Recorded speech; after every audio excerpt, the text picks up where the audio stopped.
Okay, so welcome to the second lecture in software testing. So today, our plan is to work with unit testing and test-driven development. And let's first see if you can hear me, and you can write that in YouTube and comment on the stream in YouTube and tell me if you hear me. So if you have audio, awesome. Okay, so unit testing and test-driven development. So the first part is going to be about unit testing. The second part is going to be about test automation and different unit testing frameworks. We're going to talk about code that is difficult to test, and we're going to talk about different solutions for that, mostly covered by mocking. We're also going to talk a little bit about coverage and a little bit about agile testing and test-driven development. So unit testing is to test a unit. A unit can be, and often is, a method. In method in a class or a function in your program, it could be larger than a function or a method. It could be the entire class. So we could consider the entire class a unit, or we could consider a component a unit. So whatever we consider the unit, it's the thing under test, right? So it could be the method under test or so. I always call that system under test. System we have defined previously as the entire system, right? Every component that the application that we're building is built up from, right? But I always use system under test, or SUT, for this, right? So unit testing can be done manually, and let's do that. Let's do a manual test. And here we now have some code. We have a max method. It takes an array of input, and we have another one, an add method. We have actually seen this add method previously in one of the lectures. So you know that add should add A and B, right? A plus B is the correct implementation. This, however, has some bug in it. It's unlikely that we would introduce a bug in such a simple method, but I want to make a point. So the comment says don't expand. It's because I don't want to show you the bug. So let's take a look at manually testing this code. So let's have a new terminal. Let's run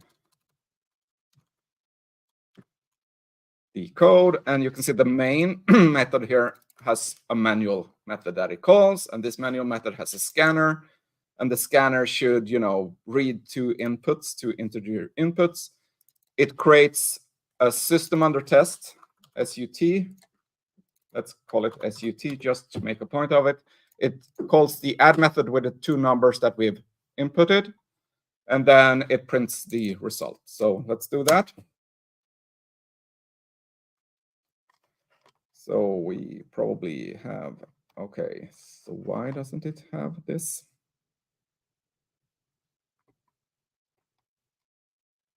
No such element exception. Scanner throw for.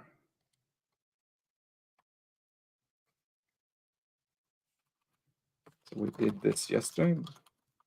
This should fail a lot because I have a lot of these.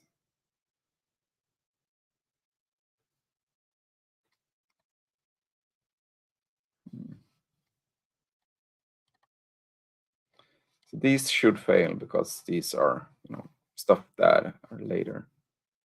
I'm not sure why it fails for the run.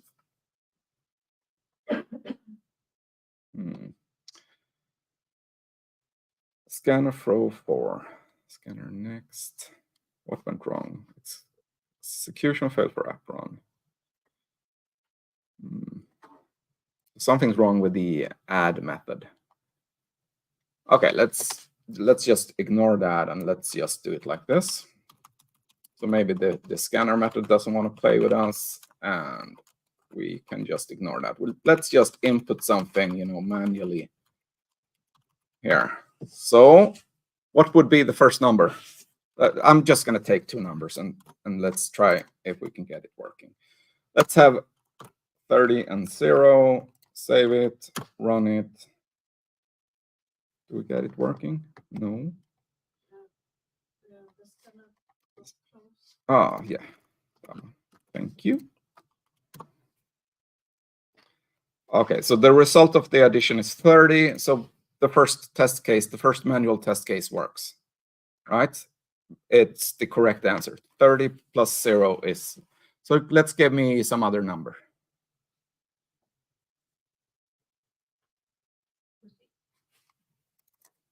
70. And for the second number? Minus 40. Okay, let's try that out. What would be the correct answer to that?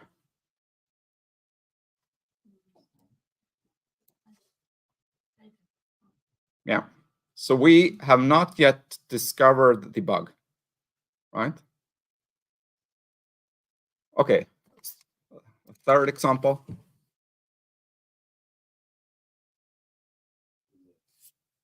Then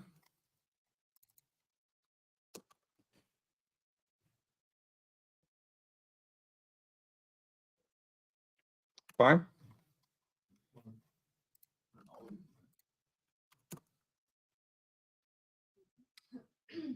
15. Correct, right? So even if we've done 3-4 tests, right? Even if we have executed the code with the fault in it, we have not been able to create an infection, right? That is our problem. So the infection is when the code with the static fault in it is executed in such a way that we get an error state. The error state is an erroneous, variable state where that then needs to propagate to the surface, which is this system out print line. When it propagates to the surface, we have an observable failure. You remember these words from the last lecture?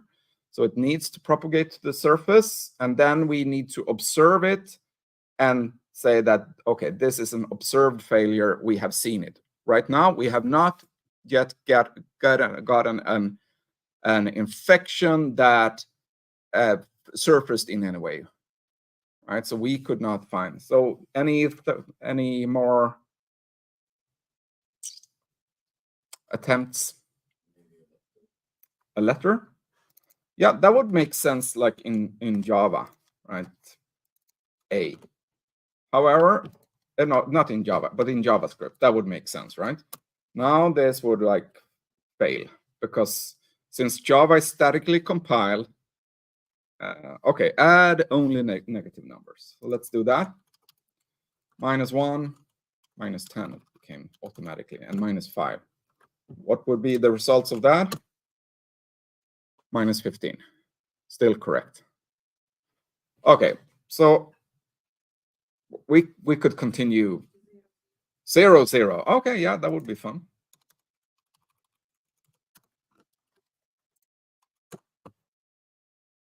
Zero. It works. So do you remember that we talked about reliability last lecture also? We had a definition for reliability. So right now, we have taken, random inputs into this method, and then we have, for every input that we have tried, it have produced the correct answer. So right now, it seems that we have 100% reliability. The reliability was a bit more complex than that. It said that we should have, if we have a randomized input over the entire input domain, and the input domain was all possible values. That was super huge. We learned also last lecture that what A has 2 to the power of 32 and B has 2 to the power of 32, which became a gigantic number. So the input. So if we take a random sample over that and then try to input that many times, right?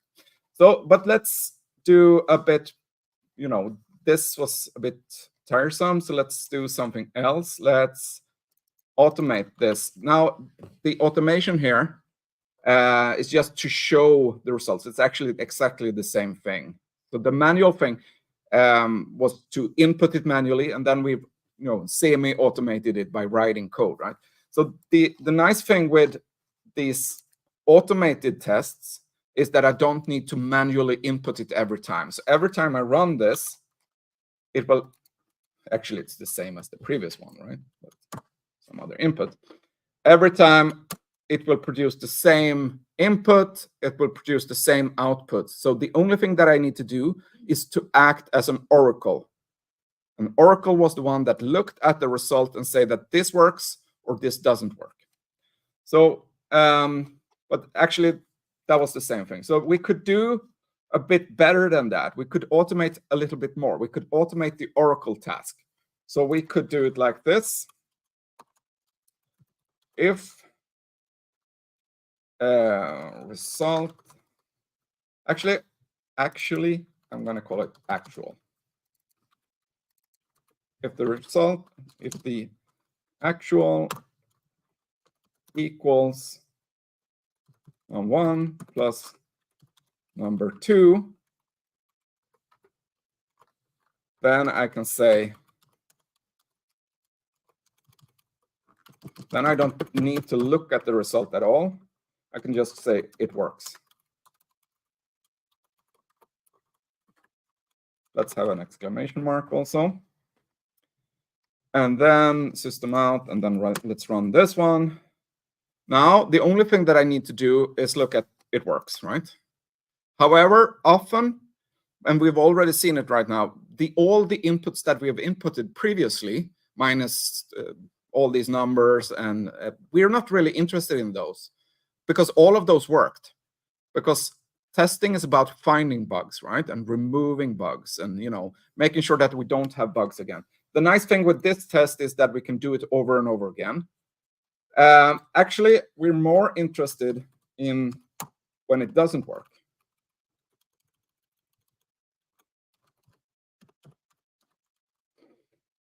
It doesn't work.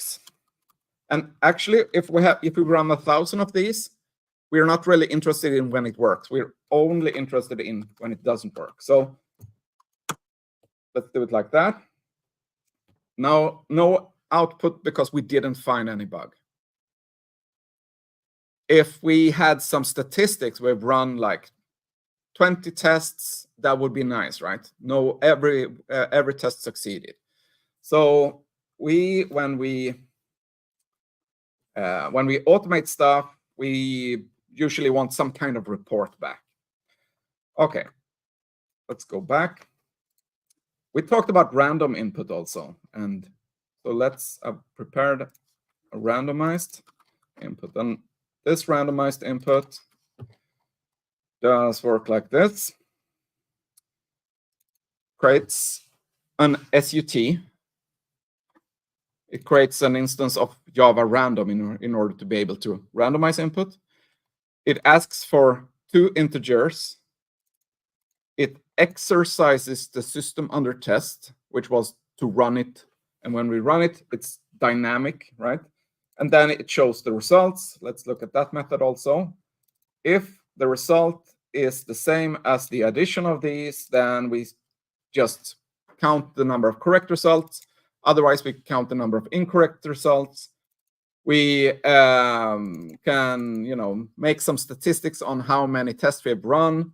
We make a reliability score, which is, the correct results divided by the number of results. And then let's run this.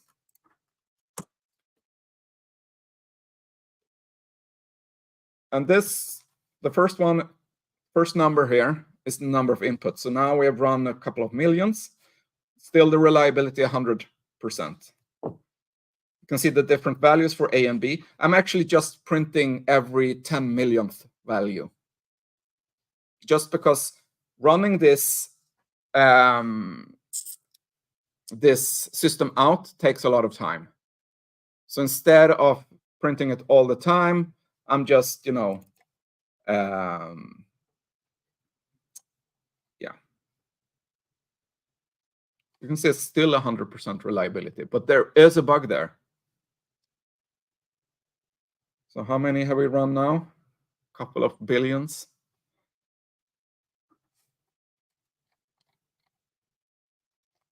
Okay. Convinced that this bug is a bit hard to find.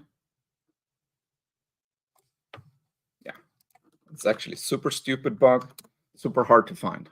Let's try another attempt. Let's try what I said was more or less impossible for most programs except toy programs. That was exhaustive testing. So we had another definition for correct. And correct was that for any input, the system behaves as expected.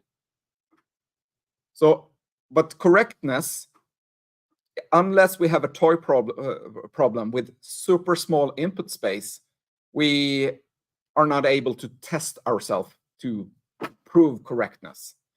Usually, correctness can be proved by mathematical proof. That was the other kind of verification that I don't remember the word right now, but it's from the first lecture. So let's take a look at exhaustive testing instead. So it takes the minimum value for an integer, the maximum value for an integer. Again, it creates an instance of the SUT. It has two loops, A from mean value to max value, B from mean value to max value. We run the addition, we show the results the same method as before. So let's do that. And I think we will find the bug after a while. So now it will start with two really small negative numbers, and then it will, switch.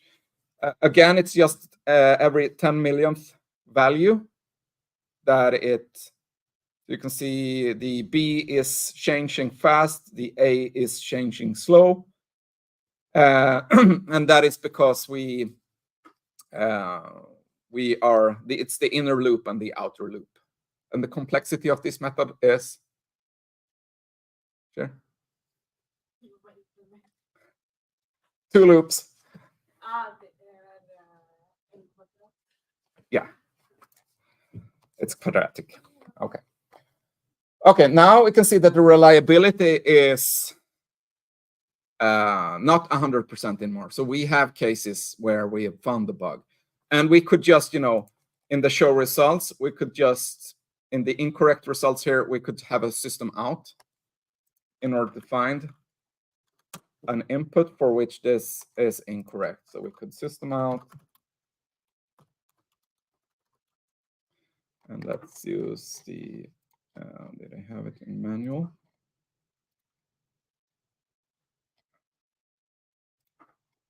Right here. Yeah, I removed it. System out print line, and then just have A plus A plus B plus B. The result doesn't really matter that much. Of course, we could have that also. So let's run it again.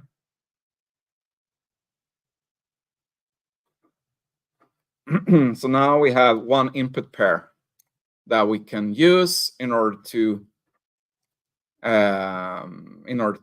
find the bug, and we can see that the other input pair. And do you see some connection between these?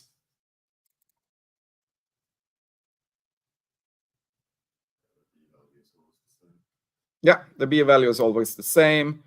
The A value is a bit different. It's 1, and then we can, just to see how stupid that bug was. It's super unlikely, but some bugs are like this. Some bugs are, very unlikely to happen. So we can have a high reliability. Maybe it works in 99.9% of the cases, but there is a special case where we have a failure.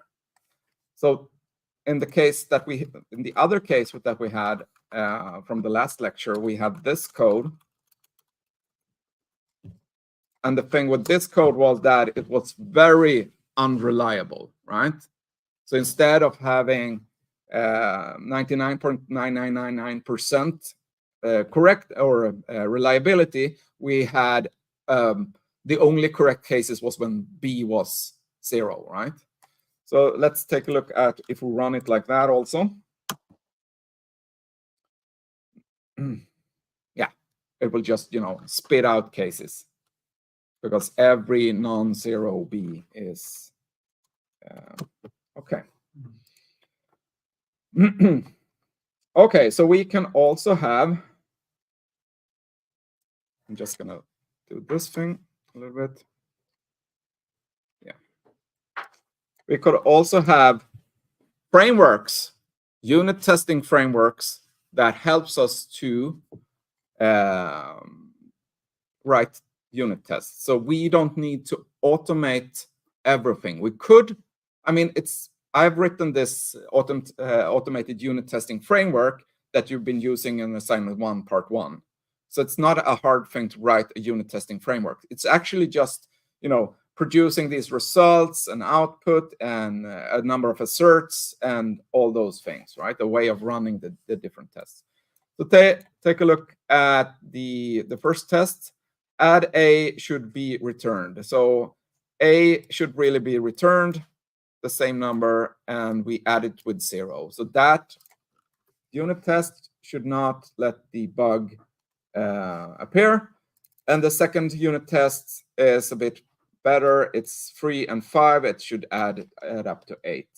And when we run these, let's do it like this, math test, and I run these tests, I can get a result. So I get the first one succeeds, the second one fails.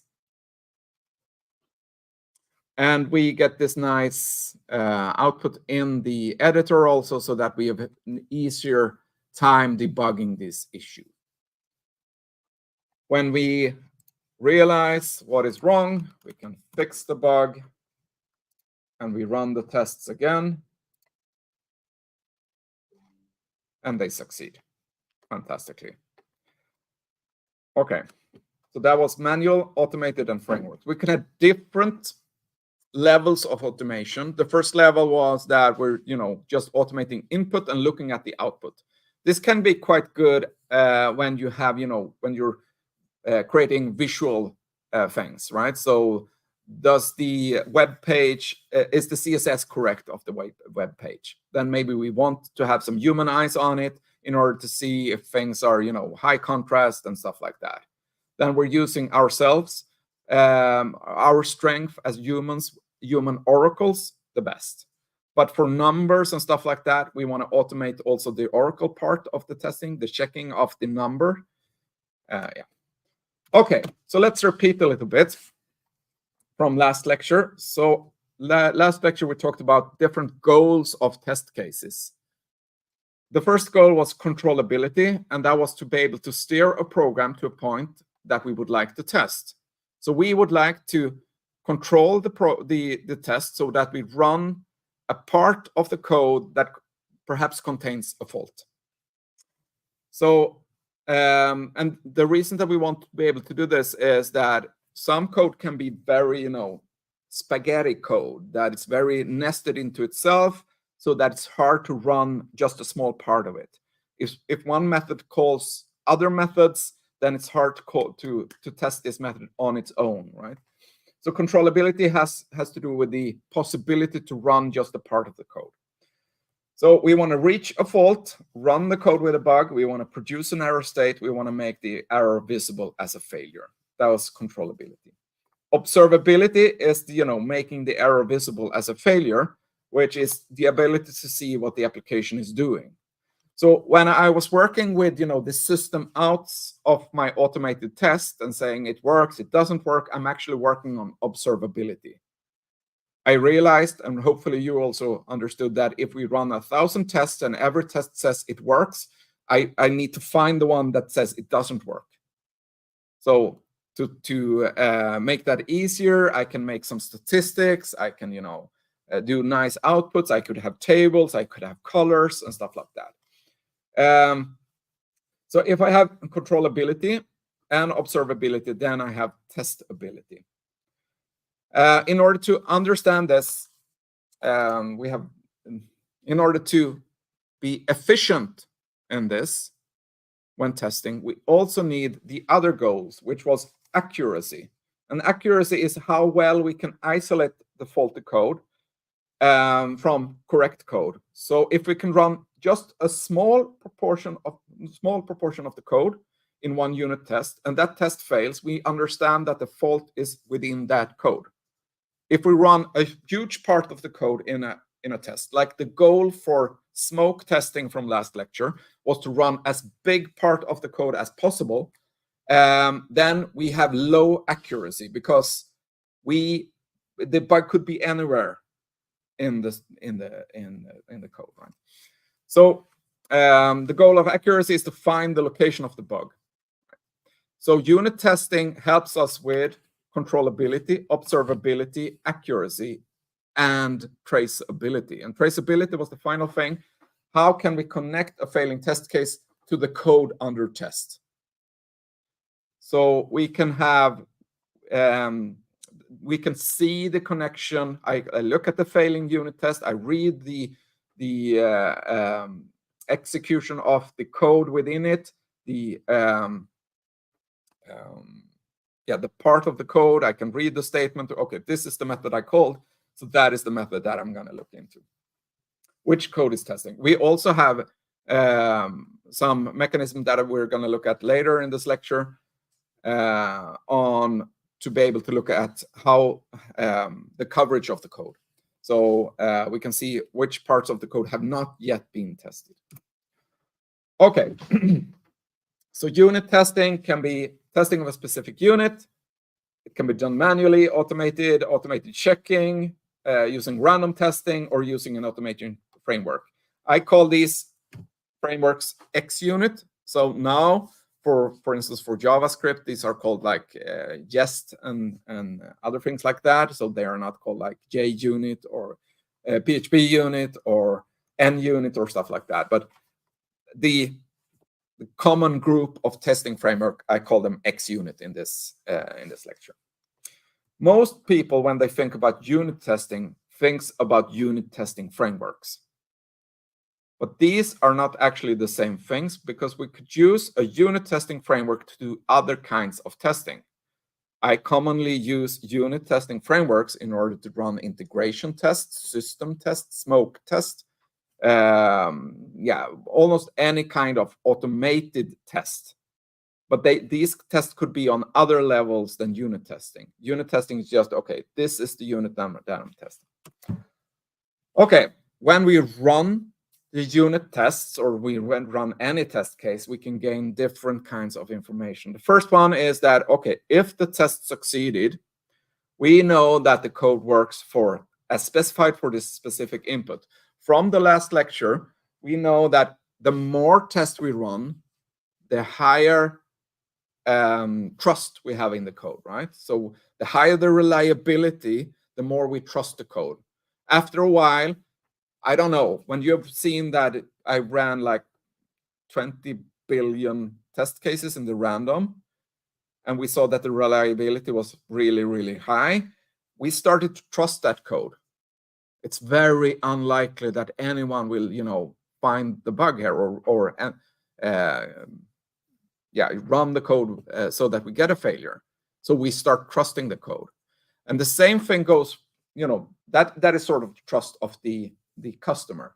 I would probably trust the code with that bug in it for almost any bank operation, even if it has this weird 32,000 bug in it, just because it's super reliable. It's 99.9% and 99.999% reliable.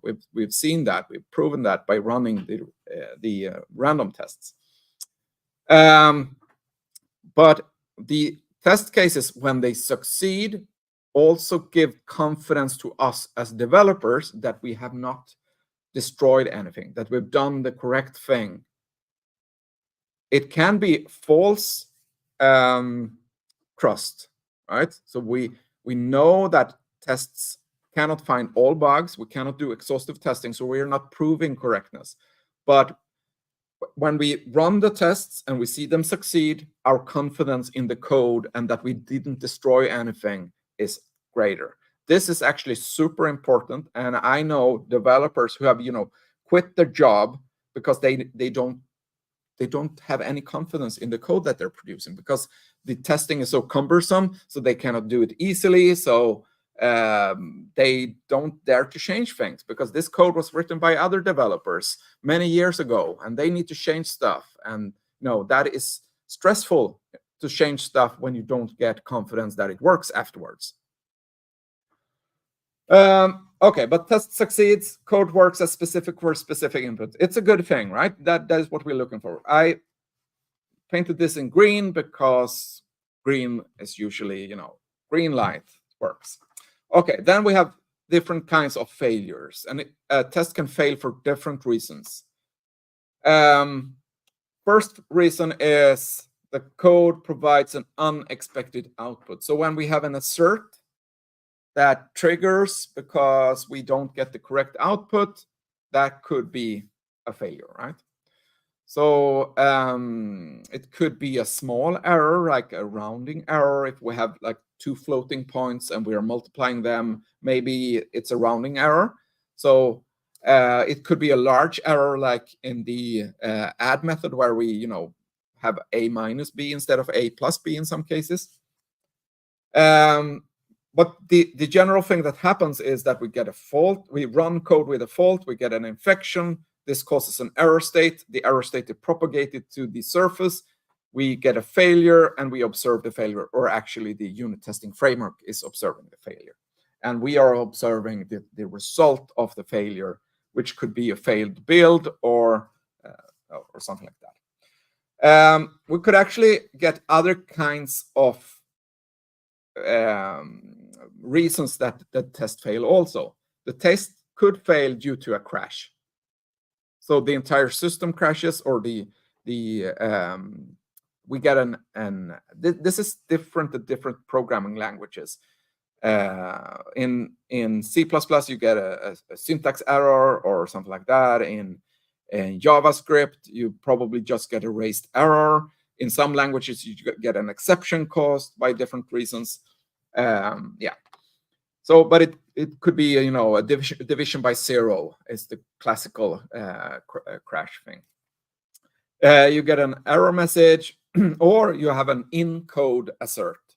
So asserts, or actually, exceptions could be thrown inside the code because you don't want to be in this error state. You've detected an error state inside the code, and you say, okay, let's quit because we have an error state. And that is an in-code assert. So the asserts that you use in unit tests, they could also be used in your actual code in order to check that you don't have an error state. So when we do validation of input, we're actually, trying to avoid error states. So when the user is inputting something, perhaps a string, and we actually ask for a number, we are, handling this error state, or we creating some code that is working around that in order to not produce an error state. Okay, we get a comment. Important to mention, the Oracle code should not be the same as the code under test, or you just test that. Yeah, so the Oracle code, the code that the Oracle writes, we are the Oracle, and we are placing a judgment on what is correct inside the code as an if statement or as an assert. So yeah. Some unit testing framework differentiate between exceptions, crashes, and unexpected output. So it could fail due to an exception also. Unexpected exception. We could also fail that we don't get an exception thrown when we should get an exception thrown. Yeah, so the reason that these fails could be different. So I see some cases where students in the first assignment 1, part 1, writes a test that fails the correct system under test. So let's imagine that we have a correct code and we run a test on that correct code, and the test says this is not correct. Then we get a fail, right? But the problem is not in the system under test. The problem is in the test itself. Could be a misunderstanding. It could be an incompatibility between this particular test and this particular system under test that causes this. Some cases it could be, and I know there are possibilities for that because I'm human. I wrote the correct code for the assignment 1 part 1. We define that as correct because I'm the teacher. But you could be thinking harder on the problem than I've done, and you could have an idea on what the correct code is that is different from my idea what the correct code is. Like the add code that we had. Let's take a look at that. This one again. Is this the correct add code? A plus B.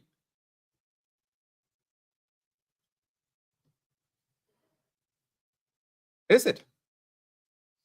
Yes, I hear. You would consider it correct. Anyone can think of a case where this is not correct.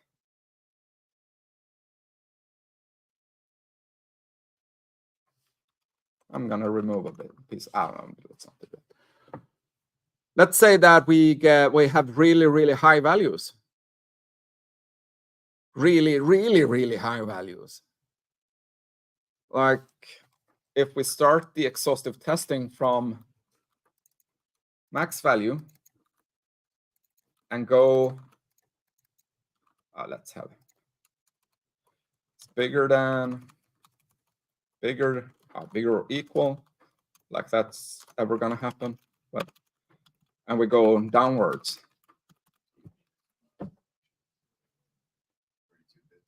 Yeah, so the result cannot store, it can only store a maximum 32-bit number, right? So maybe the add method, the correct version of the add method needs to be a long.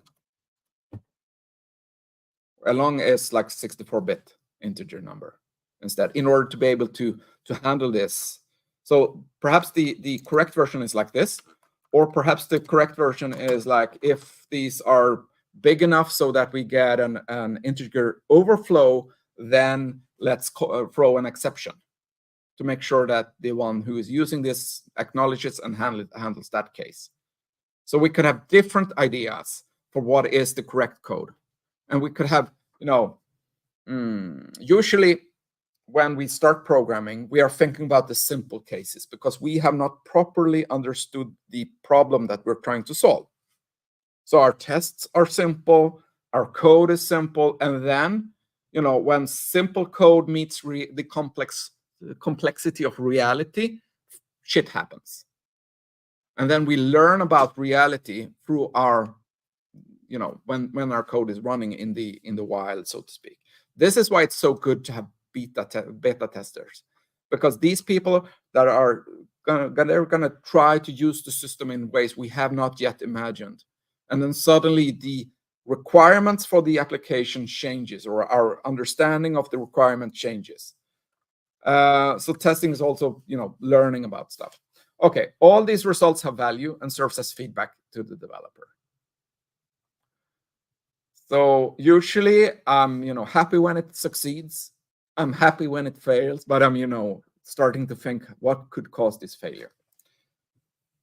Test cases can be wrong. So let's take a look at this test case. So we have 251, 618, 396. And the expected value is 1256. Or is it?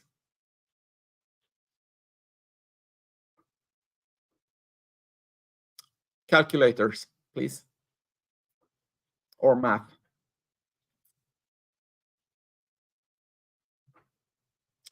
If we're just adding up the single-digit numbers, we get 1 plus 8 plus 6, 15, right? So it should end in a 5. Yeah, so this is wrong expected output. And this is the problem that we faced, I don't know how fast you are, but my daughter, who's like 9, she's, I think it was like 16 different additions or negative subtractions, and she's doing 16 of, no, perhaps more than 16. I was counting one of these per 3 seconds or something like that. She's like super fast with these small numbers because they are small numbers. When we have 3 of these, it makes it harder. But the larger numbers we have, it makes it harder to see that we have an erroneous expected value. So whenever possible, simplify input, reduce the complexity to reduce the chance of error and to make the debugging easier. So the easier input we have, the easier expected values we have, the easier we have to imagine and to see the errors in these. So shorter strings are better, simpler strings are better. So from the string input beta tester to just B. From a testing point of view, from this, we want to have that. Perhaps we want to have another string just to check the case where we have multiple letters.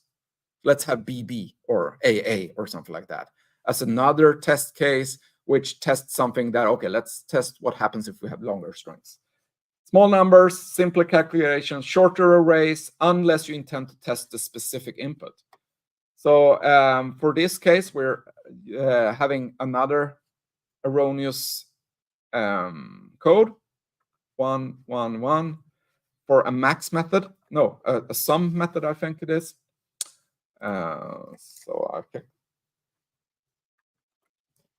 And this is a sum, right? It's free. So it's super easy to see the error if there should be an error here. Okay. So we want to find the maximum number in an array. That is our next goal. We want to find good inputs. So I just created one test case here, 4, 3, 2, 1. And then the expected output is 4. And then actual should be 4 also if this works. So you can see the if statement. This could be replaced with an insert in most unit testing frameworks. If we don't have that, then we report the error. So what could be good test cases in order to test the max method? That is our next task. But let's do that after a break. Let's have 10 minutes. So let's meet 10 minutes past 10. Thank you.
Okay, so we start again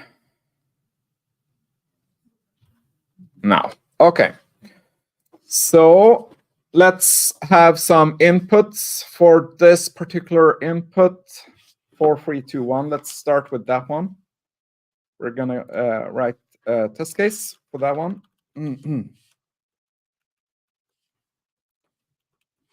As you noticed when I got the error in the first half of the lecture, the first compilation error, I get a bit nervous when I'm programming in front of other people. So be nice, right? And we're gonna take a look at the code. We're gonna write another test case. Let's call it max because the method was called max. Let's say should return first number.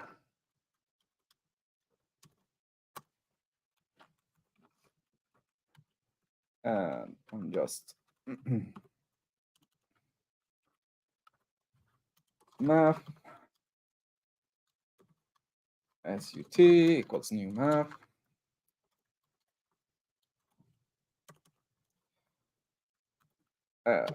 Int actual equals SUT max input.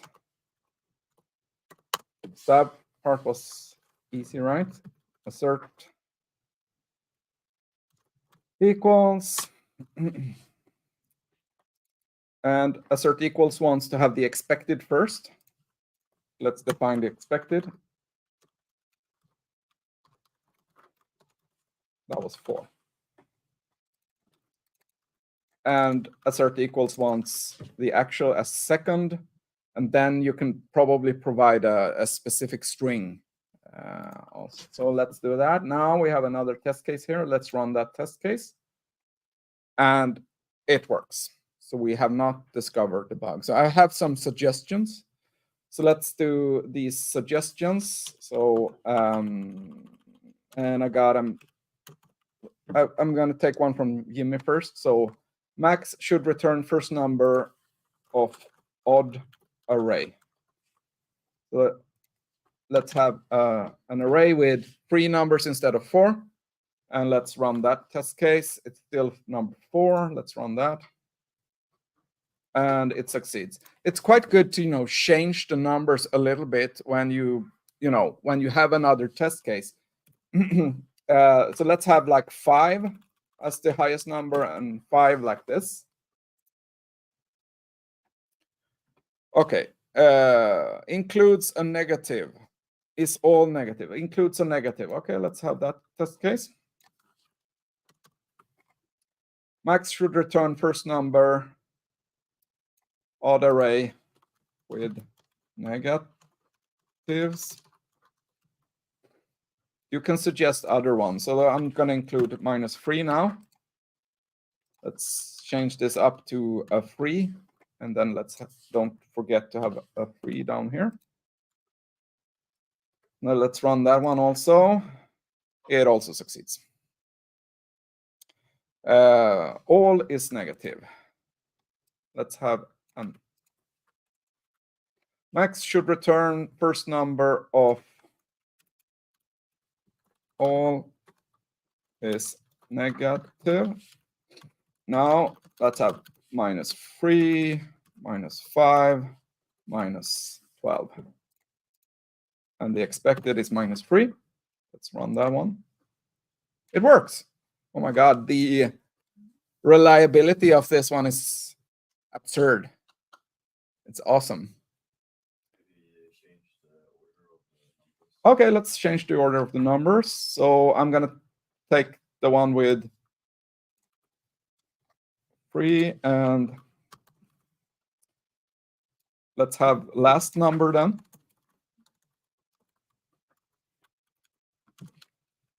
6. And then a 6 down here.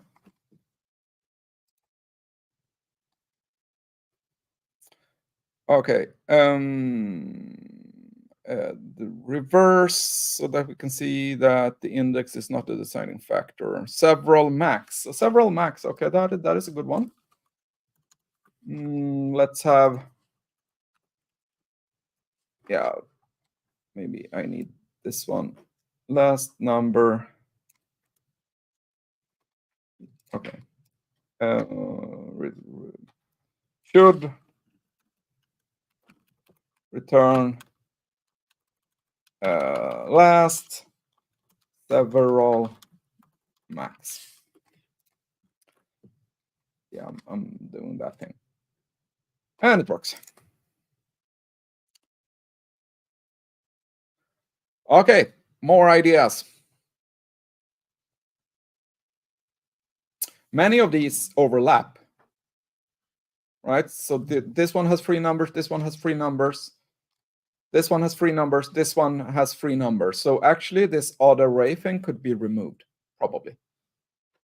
And since everyone is, returning the correct value, or, every test case so far is succeeding, we could actually remove every test case.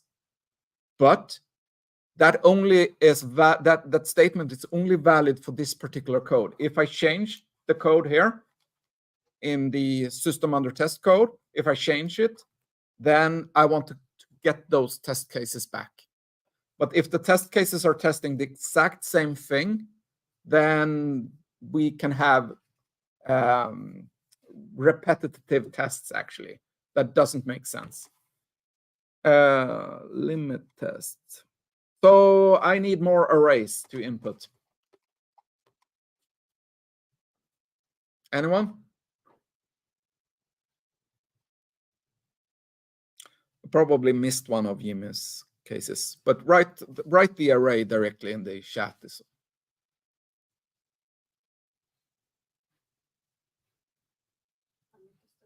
Empty array. Let's try with an empty array. Okay. Okay. Max should something with an empty array. What should it? Max should what? Max should return 0. Sorry? Array. Empty array. Return empty array. So should it return null? Because max is returning an integer, right? So the expected value should be an integer. We could have like 0. We could have integer mean value. We could have many different cases. Throw an error. Yeah, I think that is probably max should throw exception on empty array. Now I need, because I'm not used to Jupyter, unit expected exception. So I just Google it like this. So if I'm gonna expect some exception to be thrown, I could do it like this. So I called assert throws, and then I tell which class it's gonna be thrown, and then I place code under test down here. And then we actually get the exception back so that we can check the message and stuff like that from that. I'm not gonna do that. I'm just gonna take this part. So we replace that. We don't have an expected value anymore. We have instead an expected exception.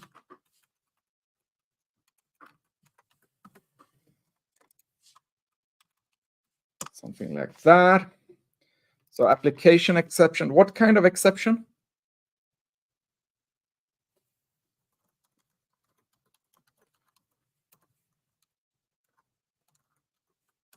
Illegal argument exception? I don't know. Doesn't make sense to capture the actual because it should not have one of these. So we can clean this up a little bit. And then let's run this one. And we get a failure, an observed failure. Nothing was thrown. Let's take a look at the code. If the input length is 0, it should throw an illegal exception. So let's do it like that. And every test succeeds. Okay, in our search for this error, we added a lot of different test cases here. So maybe too many of these. So we've also learned that when you didn't have access to the max method, we were doing something. We're testing black box. We are testing the system black box, so we don't have access to the code, and we only write test cases from the specification of max. When we reach the case where we have an empty array, we first didn't know the expected output. So we decided the expected output to throw an error or to throw an exception. So actually, when we're doing that, the moment that we reach something that is on the edge of our understanding of the system, then we're designing the system. So when we're writing tests, we are also designing the functionality of the system. So this is quite closely related to writing specification or requirements, but requirements for the code. Okay. When we have access to the code, maybe we should think differently. If I have this code and I want to retrofit a number of test cases for this one, I could instead do glass box testing, also called white box testing, where we can see inside the box, we can see the code, and we can decide that, okay, I want one test case that goes into this if statement and throws an illegal argument exception. So I should have one test case for the empty array. Secondly, I see that, okay, max is becoming a mean value, and then it goes through the array in a for loop. So maybe I should go through this array and have all inputs so that it goes through this array, but not enter this if statement. So that could be a cool. So let's restart this. Let's just, throw away all of these except one or two so that I can copy. So I start with the one that goes into that we already had. Start with max should throw exception on empty array. So we have that one. That was to enter this if statement, and then it closes there. The second one should, not go into that if statement and then continue, right? So let's have one where and goes through this input and doesn't go into this if statement. So let's have that one where it has just one value. It's mean value, so that doesn't become greater or equal to greater than this one, and then it should just return that one. So let's try that one. Oh, yeah, the expected must also be that. Awesome. Let's have another one where we enter the if statement. But let's have it on the edge of this greater than. So that it just barely enters it. Let's try that out.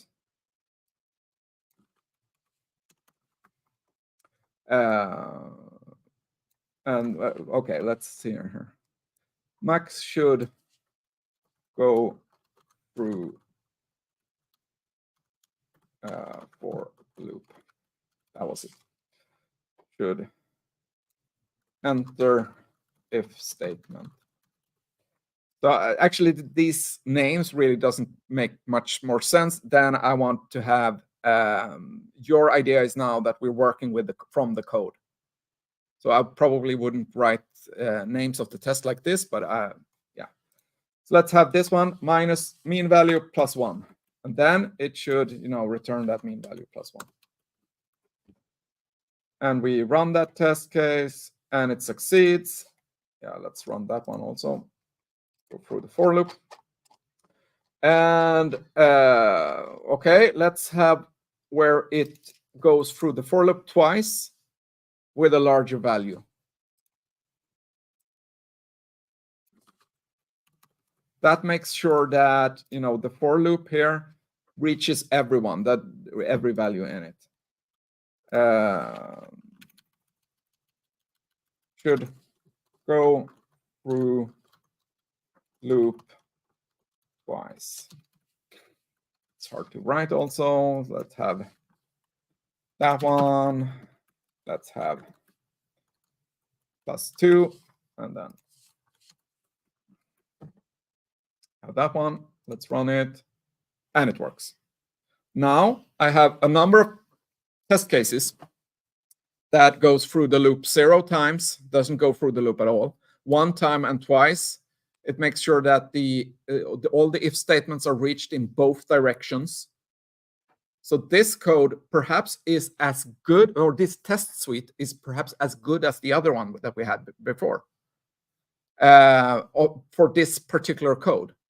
But for other kinds of code, other kinds of solutions, if I change this code so that it doesn't work like this anymore, I change it into a while loop. Maybe I set the value to the first item of the array here instead of mean value. I changed something up. Perhaps it's still correct. Maybe the new test suite that is very much connected to this code in particular doesn't work anymore. Okay, does it make sense?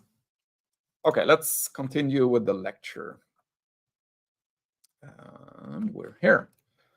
So input domain for max is super big. So we have 32-bit numbers times to the power of the number of possible inputs. So the number of possible inputs in a Java array is 2 to the power of 32 minus 5.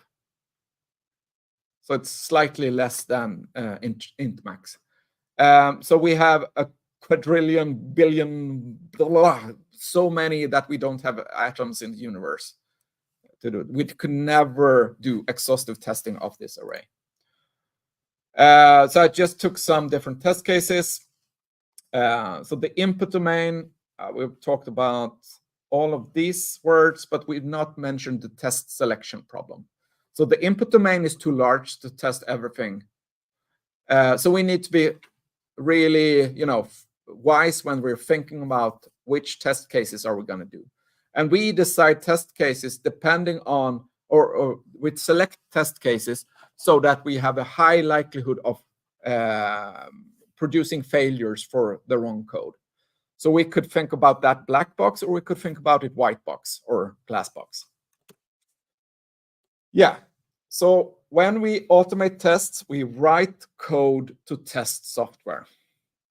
This code could be considered, the test code could be considered an executable specification. When we write test cases, these are constraints on the solution space of our code. So a constraint means that it limits some parts of possible erroneous codes. We remove possible erroneous codes away from the solution space. And the solution space is like every possible code, right? So the solution space for max method is super big. It's like every possible code that anyone could write. So if we place a monkey in front of the keyboard and lets it bang, that is one for 30 minutes. That is one code, right? It's probably not syntactically correct, right? We could, have 1,000 lines in the max. Incorrect code, probably, right? So a test case is removing possible incorrect codes from the solution space. So it's a constraint.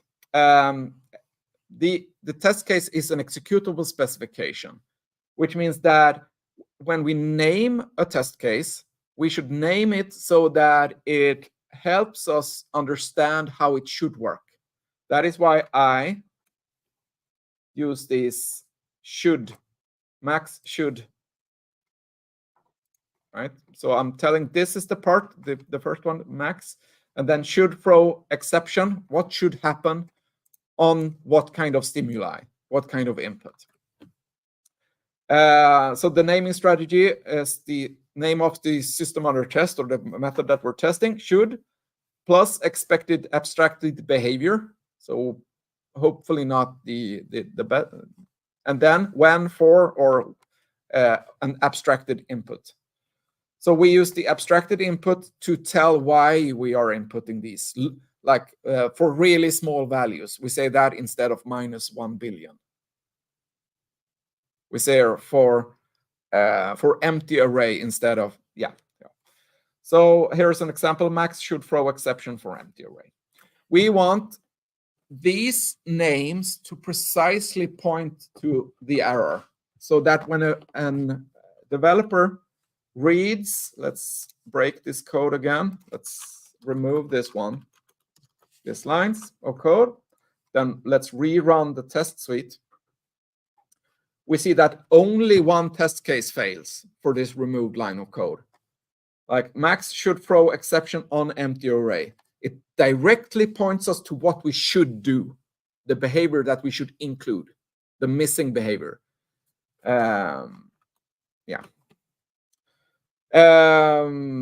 We also want the test to precisely point to the erroneous part of the code. So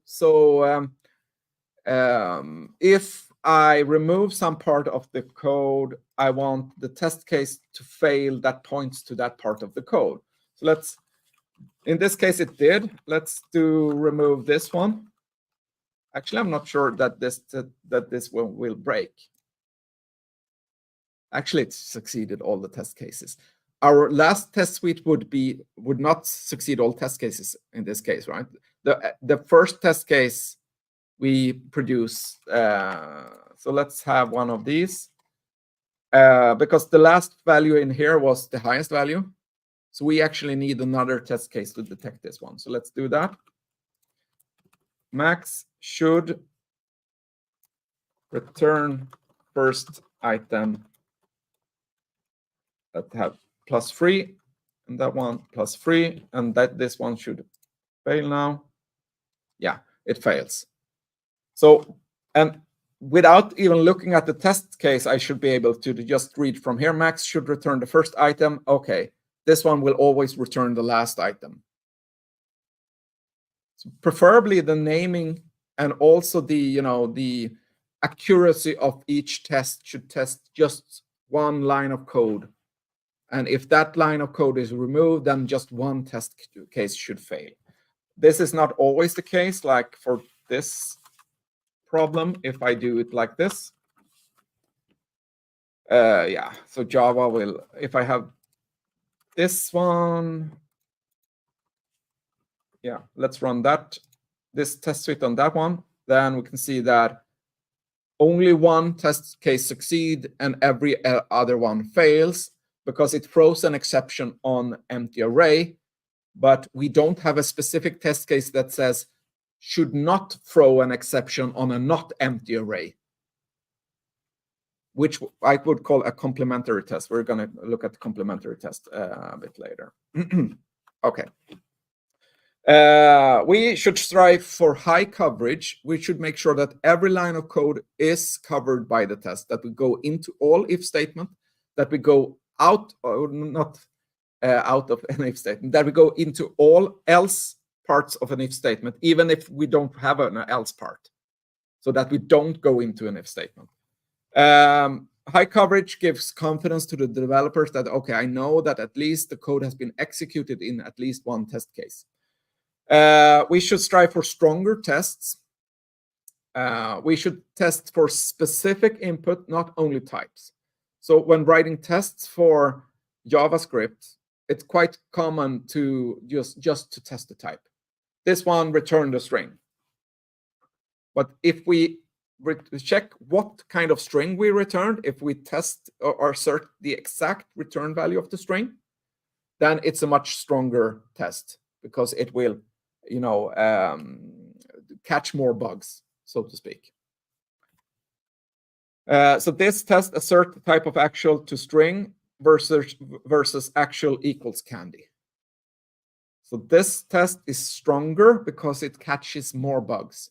We could have bugs that go through this assert that checks the type of actual to be string, but where the string is not candy. It goes through that one. That test does not catch a bug. I'm just going to see what did we write. Yeah.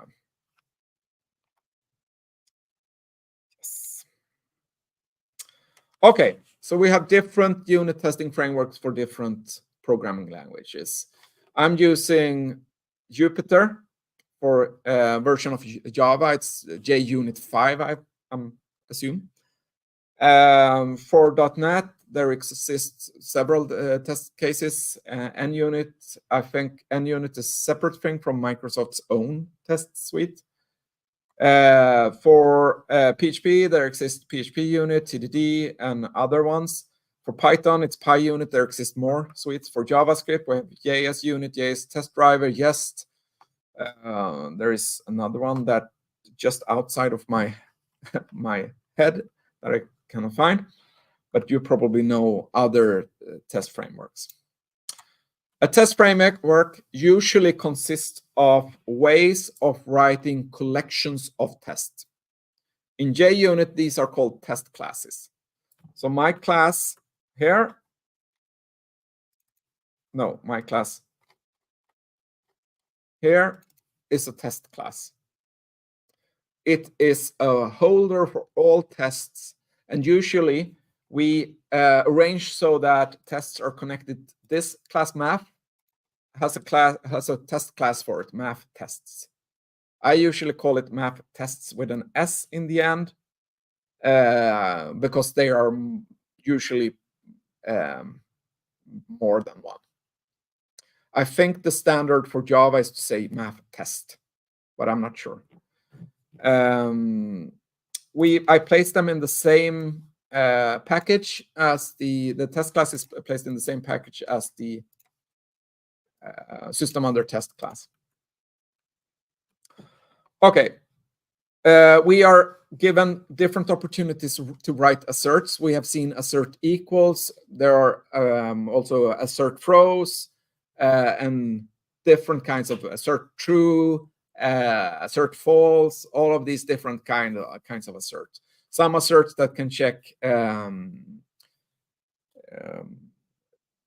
how close things are within a range, so that we can say that this is close enough. We can write suites of tests, so we can have a collection of test cases that normally run together. A small suite of tests is just the math tests here. So all the tests from math together could be called a test suite, this test class. Usually when we're talking about suites in Java, in JUnit, we're talking about multiple unit tests, test classes together. I think this is done differently in different test cases. Usually I try to put these in different packages so that I can run all the packages for lecture math here. And then I have a different test suite here for prep Sudoku. I run that test suite instead, right? And for dependencies, I have another test suite.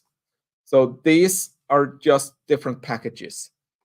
But we could have different, test folders also in order to separate things more. So why do we want several suites? Because I don't always want to run all tests. Sometimes I just want to run a particular suite. Running all tests may take a long time. So maybe it makes sense to just run the minimum set of tests that I am currently curious about the results from. So that if a test suite or test case breaks or fails in another part of code that I'm not working on, doesn't bother me right now. I'm just working with my code. It makes sense to run all tests when, for instance, we are doing a merge, before we're doing a merge from a feature branch back to the main branch in Git. Then maybe we want to do all tests. Usually, I just want it to run as fast as possible. Sometimes we have test suites, or I usually arrange them like this. I have one super fast test suite, and then I have one complete test suite. Like the super fast one is all fast tests. Then with the complete test suite, I have integration tests and other kinds of tests that are not normally considered unit tests. But for really big projects that could have 10,000 tests, running the full test suite could take half an hour or something like that. So if I'm just changing the math, one line of the math class, and then I'm gonna rerun the test suite, and I have to wait a half an hour, I'm not gonna do it as often, right? I'm gonna wait until I go for lunch or so. And then we lose some of the value of the test suite, because when I was changing the tests or the system under test, then I rerun the tests directly. And you could see that when I did this, I just rerun one or two of the test cases sometimes because I'm interested in the change. So test suites are a good feature of frameworks. There's also the feature of being able to run tests. So I can run, I'm a bit scared right now because it didn't work the last time. I can run my test like this, Gradle test. And I get a build failure because I have a number of test suites that fail, or a number of test cases that fails. So I can run the test suites in different ways. I think that I can just click on a button, here to rerun a test case. In this case, we have a plugin also for the editor so that I can get the output of this particular test case directly into the editor so that I have, close access. There are more ways of running the tests than this. We can also, we have some kind of view down here where we can see historically how I've run the test suite with succeeding and failing tests. We got some weird, I actually don't know why it looks like this, but it could be some configuration issue. I've not been working with JUnit Jupyter before, so or not much. It normally looks like that? Okay. Oh, that sucks. Yeah. Okay.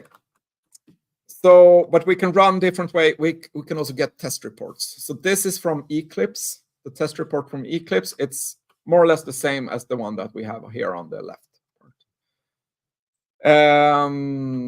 We can configure these. We could create our own test reports and stuff like that. We could get, HTML test reports and stuff like that. I think we do have, we do have build reports. I've also installed something called JCoco, which is a coverage tool. Let's reveal in File Explorer. Or was it this one? Yeah, this one was. So I can get a coverage measurement. This is a separate tool, actually. So some of these tools only contains part of what I consider a JUnit framework. So this is a coverage tool, so we can see that the lecture path math right now only contains coverage for some part of the math library. And it's because I had all these exhaustive show strings, manual, max, randomized string, and automated that we didn't run. But right now, with the current version of add, we only have 63% coverage. And we can see that there is a lot of the code that is not run through any of the tests with the current version of, the current measurement. So I'm not sure how, I think it was this one. And let's look at this again. No, that's not this one. The other one.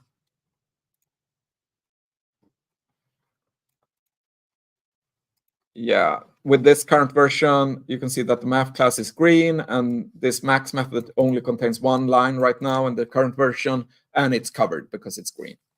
But the other functions are not covered. The automated, exhaustive, we don't run them from our unit test suite, so they are not covered. So this makes it easy to find code that has not yet been tested. So this is something that you should be using when you're writing unit tests in order to find untested code. There's also something called mocking, so I'm going to show that later in this lecture. Okay, But before we do that, let's talk about code that is not super easy. So I got some questions on mocking also. That I'm going to cover a bit later. So we have hard to test code is unreachable code or unreplaceable code. So sometimes when we have code, we write code that cannot even be run. It's a bit weird, right? But in old version of Java, we needed to catch exceptions. We needed to make sure that we had a try catch over every exception that was thrown, right?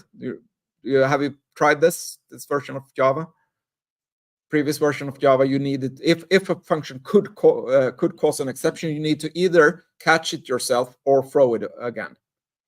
So in this case, you could have exception handling that could never happen because the code inside the try would never throw an exception because you'd made sure that it didn't.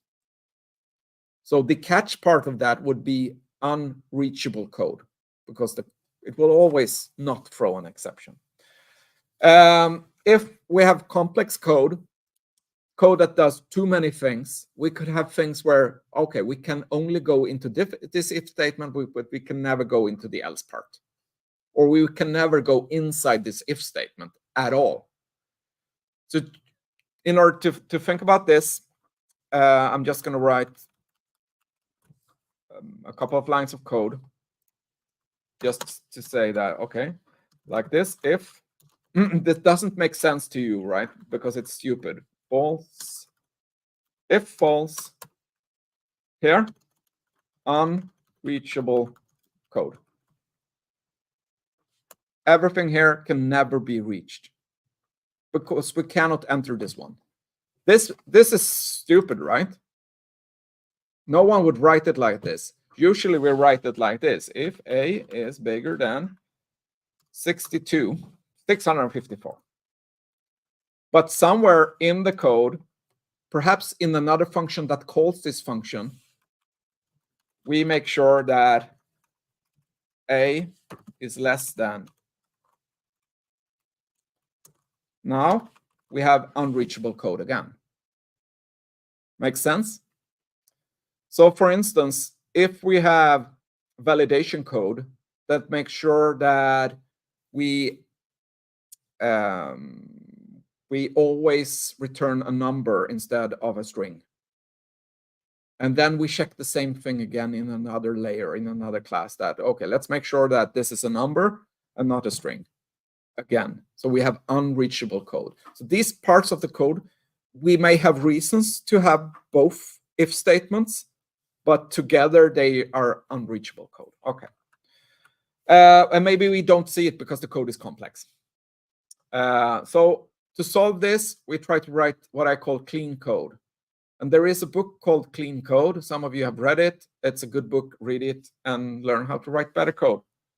Static code, code that cannot be replaced, remove static code. So some static code cannot be tested. Some cases where we have error handling, where where we cannot get this, use exception and mocking to reach this part of the code. And some cases where we have object creation, we have hard to test code. So if I create an instance of a class with new,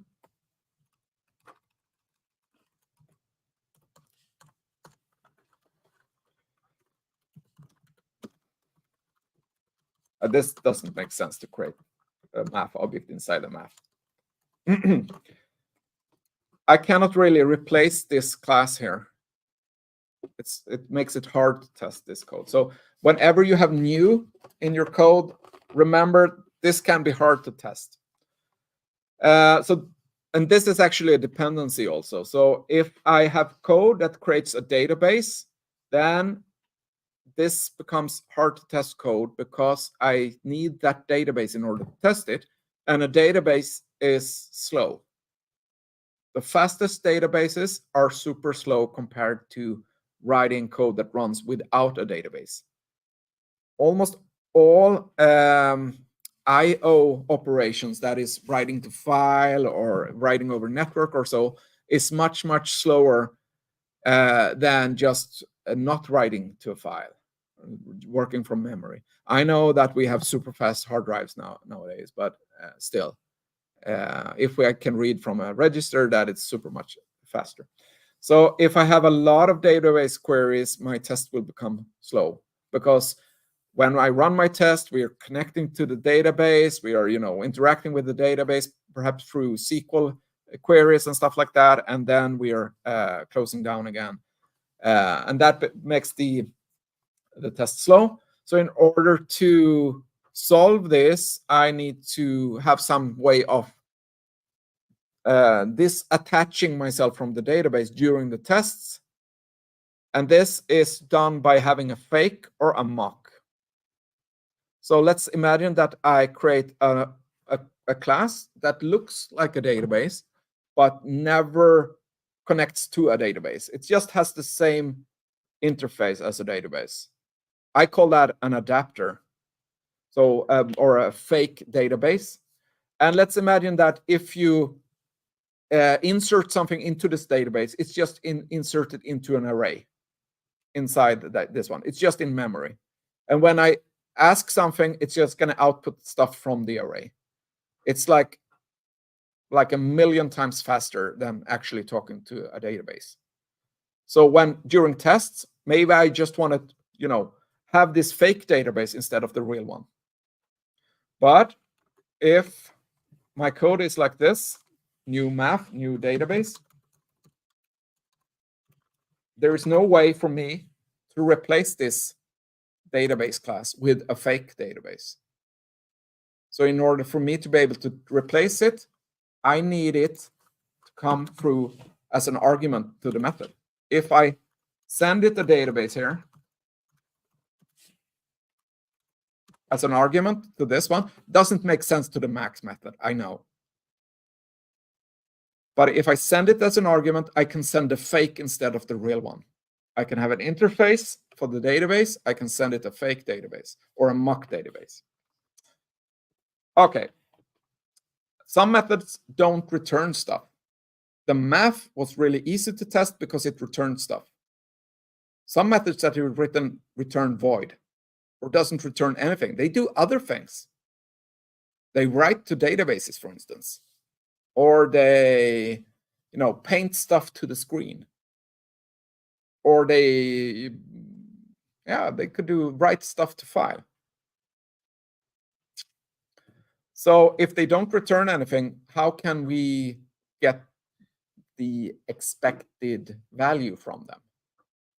So they don't have an expected value. So we know one thing where it doesn't return, where it throws an exception instead, and we know how to test that. But if it's just interacting with a database, how could we test it? Then we need something called test stubs, so that we talk to a fake database, and the fake database remembered that we talked to it. And after we have talked to it, we ask the fake database, did we talk to it? Or did the system under test talk to you? And then it replies yes. And that we call mock. We can do that with mocking libraries. And we can ask the mocking library afterwards. We call that verify in Mockito. We could also, if it's actually writing to a database, we could assert that a value has been placed in the real database. If we cannot replace this database with a fake one, we can check the database. Did we insert a value? We ask for that value from the database. That is also slow, right? So if the method is writing to a file, I could read the file afterwards and make sure that it wrote to the file. Some functions that we've written probably just writes to system out print line. Then we can read from the system out print line from the console what has been written there. Or we replace it with a fake console and we make sure that a system out print line call has been made to it. This I call mocking. So almost any problem I have here can be solved by mocking.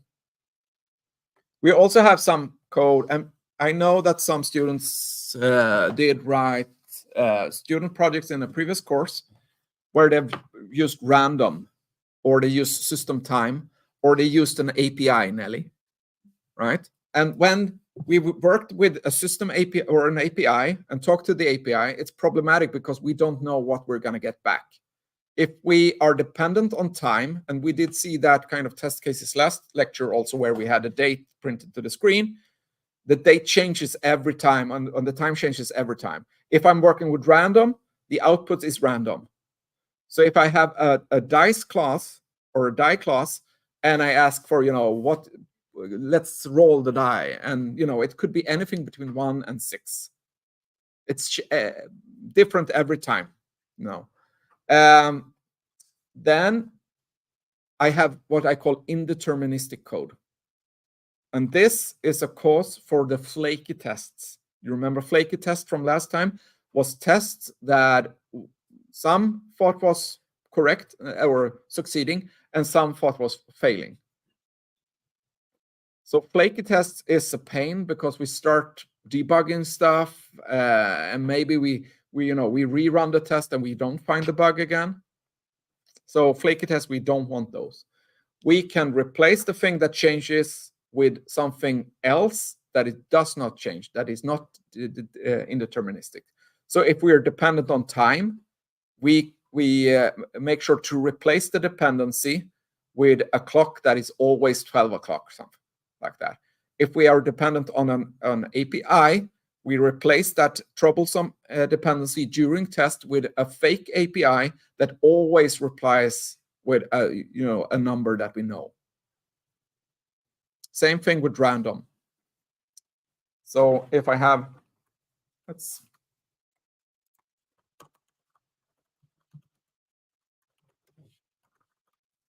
nice roll. If I send it a random here, I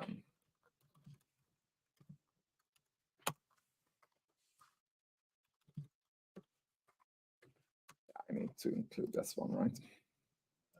Maybe better to use 7 dice. You could count the dice instead. They always return a value. I could probably do this in different ways. So it's like sysutil or something. Java util random, right? Yeah. Is it this one? Is this? I don't remember. I don't know Java. Random Java.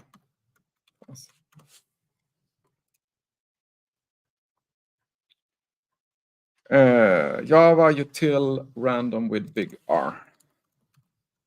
This one.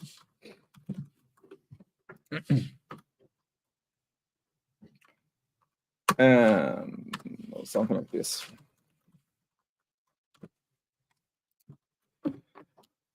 So if I supply this from the outside, I call that dependency injection.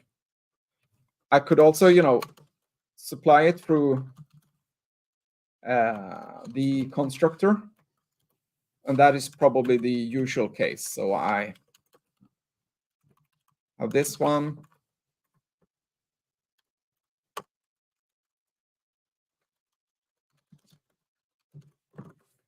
Something like this.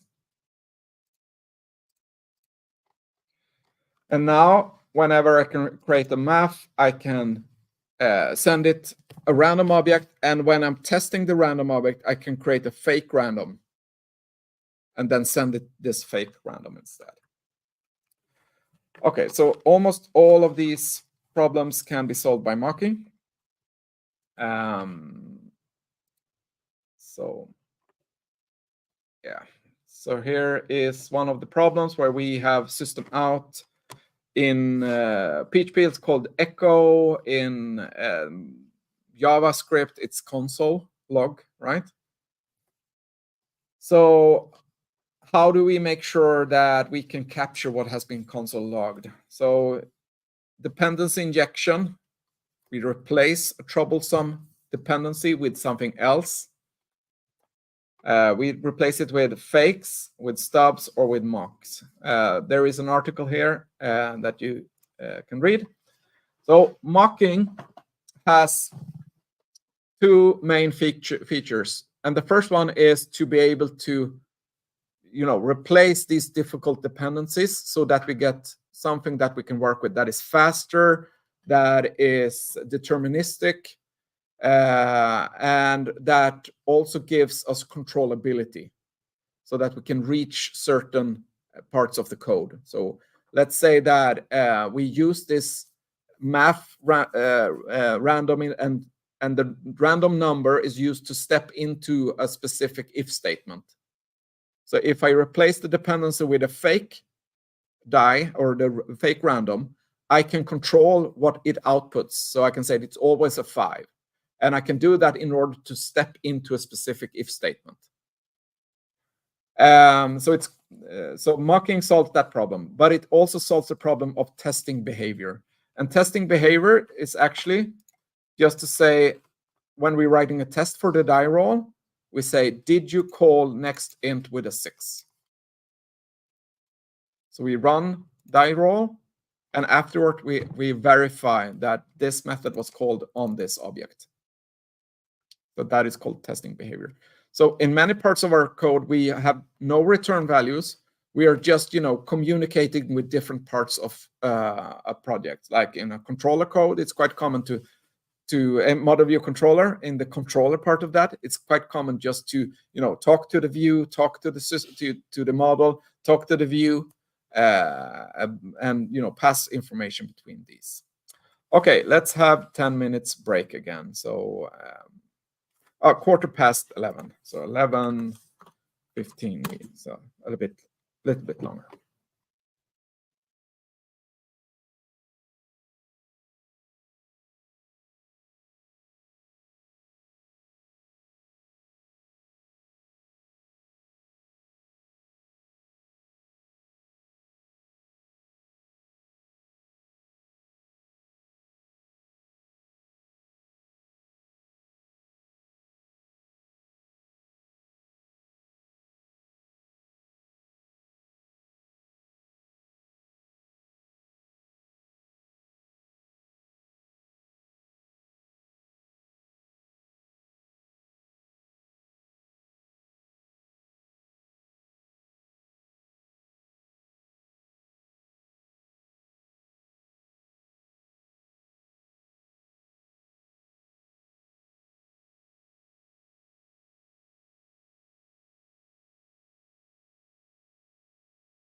Okay, so we are back. So I was talking about mocking, and we have a mocking framework called Mockito, and we created a troublesome dependency in a function called die_roll, and I have a random object, and I want to make sure that it calls the correct method on the troublesome. And of course, this is like hello world of mocking. So of course, this code itself is so simple, just like the add method. But this could be, a number of calls to a database class, for instance, instead. So we want to make sure that first this method is called, and then another method is called on the database class. Look what happened when I supplied this, or dependency injected this random into the constructor. What happened to our test cases? Every single test case for the math class broke. So this should tell you that when we are having tests, these are real dependencies to the system under test, which means that I don't want too many of these test cases, because when something changes, I need to change everything. So just like any code, make it dry. Don't repeat yourself. Don't have unnecessary test cases. I had one case where I was writing a piece of code that was extracting variable names from Java code and then finding the meaning of these variable names, like is num the same as number, that kind of code. And I wrote, I think, more than 100 test cases in order to. It was really, really useful to have these test cases while developing the code, because the code was becoming more and more complex. I needed the support for the test cases. I needed the confidence from the test cases. But then I changed how this method worked, and then every test case broke. And 100 test cases is a lot to update. So instead, what did I do? I did like this. I'm gonna throw it away. I'm gonna throw everyone away except this one. Gone. And I've heard this story not only from myself, I've also heard it from the industry.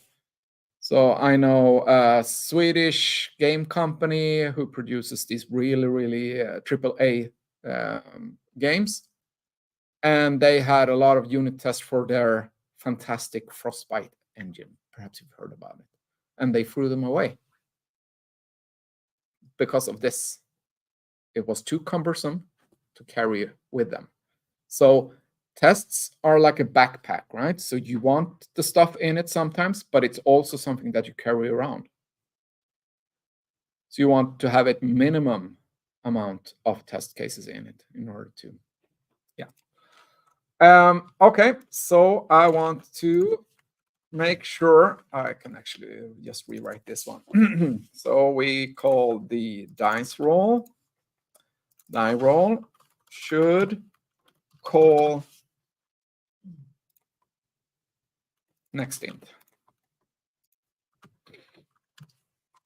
So we create one of these. See, let's call it like that. Dependency equals new. What was the class? It was Java util random.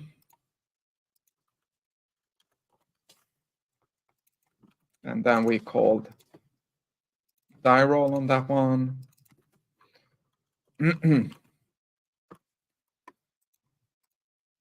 So let's just start like this. We expect it to be 6. We run this test.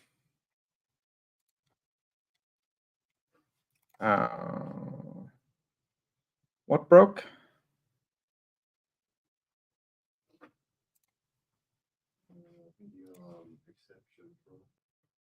Yeah, why? Illegal argument exception for max. I'm not calling max anymore. Am I?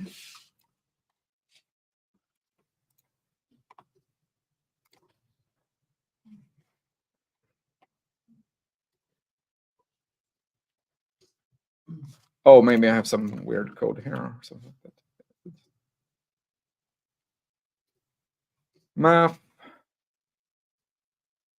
96. Or maybe I have some.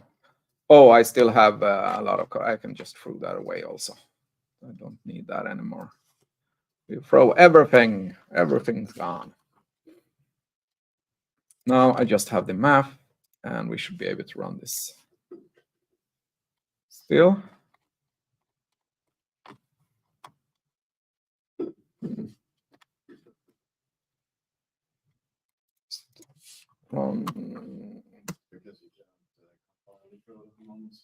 Yeah, probably. Why can't I compile the code? I have a database and stuff like that. Why didn't I throw it that way? Thank you. This looks better, right? Now we should be able to run the test.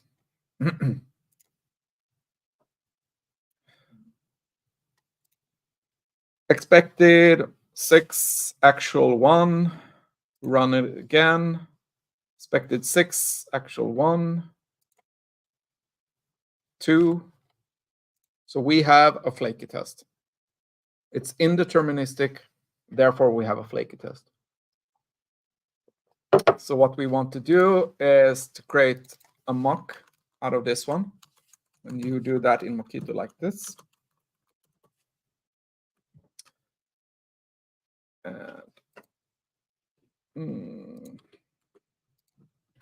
Why doesn't it compile?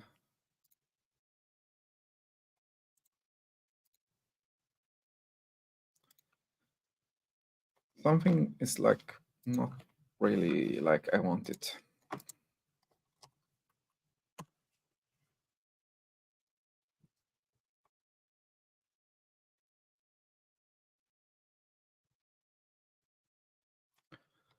Why doesn't it find Java util quick fix?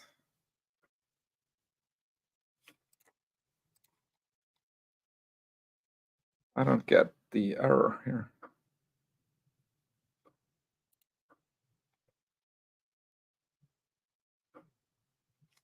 It already imported random, so I should not need that.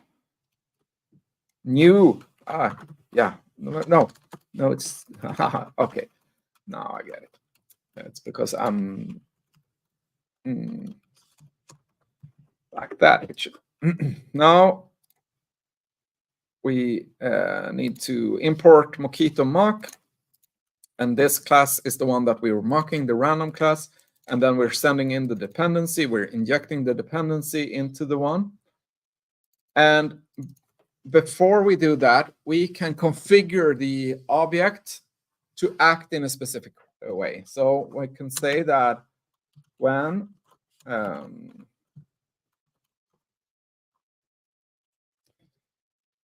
oh, I need to remember how that was done. I think it's on this one. When, and then a call to the object, then return true. So I write it like that. When dice, when dependency random, next int, and then return true. Was it like this?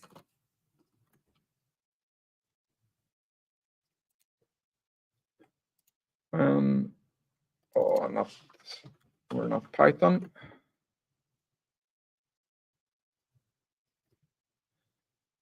Then return. So is it not like that? Then return. Oh, it's returning. It's not true. It should return a 6, right?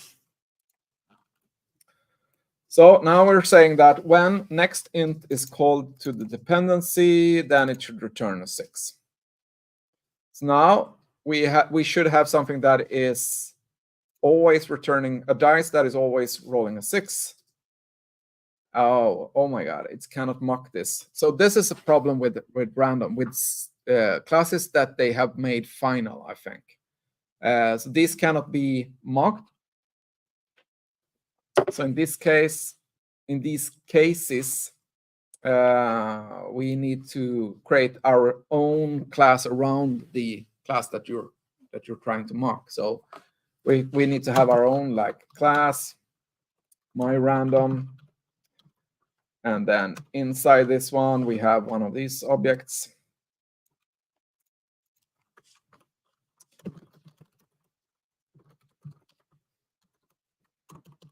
And then this one has an int public int next int, and this one returns. It works like that. And now we should be able to, and with dependency inject that one instead, my random. I guess this one needs to be a public class.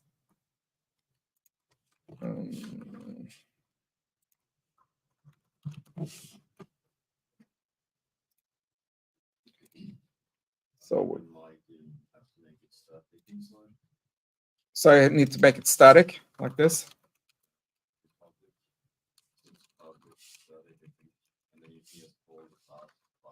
Not. So I can. Oh, okay, yeah, that.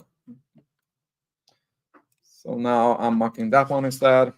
Math dot my random dot class. Yeah, that. And that doesn't take it anymore. And now we know that we're instead mocking this class, and that way you can circumvent this final thing in the mocking. So now the next int of this one is called, but this code is actually not called at all. It's just going to return 6. So I'm configuring the mock object to return 6, and that way it should work.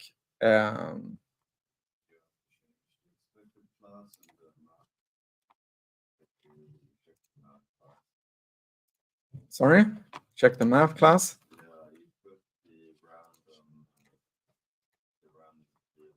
Yeah, okay. This one. It should call it without them. It's good to have Sam here when I'm coding, right? So now dice should call. So this one works, right? So when this one was called, the dependency was replaced. So think of this as a database or something like that. We're no longer calling or having the actual database dependency. We're having a dependency to a mock object. And then we have configured this mock object to work in a deterministic way. It's always returning a 6. And then suddenly my code makes sense. So right now, I'm just checking, or I'm configuring it so that it works in a specific way. But I'm still asserting things here.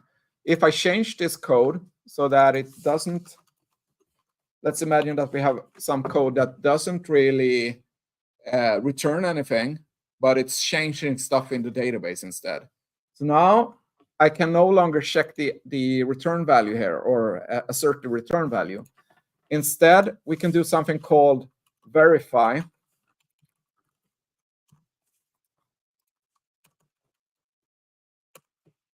Then I'm sending it the mock object.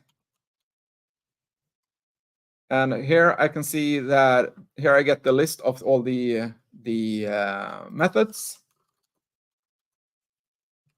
Let's see how that works. So I verify the mock, and then I can say that it has been called or not called. Dependency dot rand, comma. So I probably need to check the Mockito.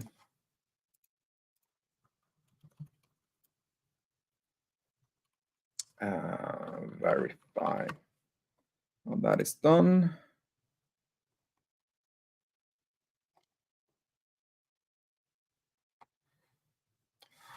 So here we can see an example.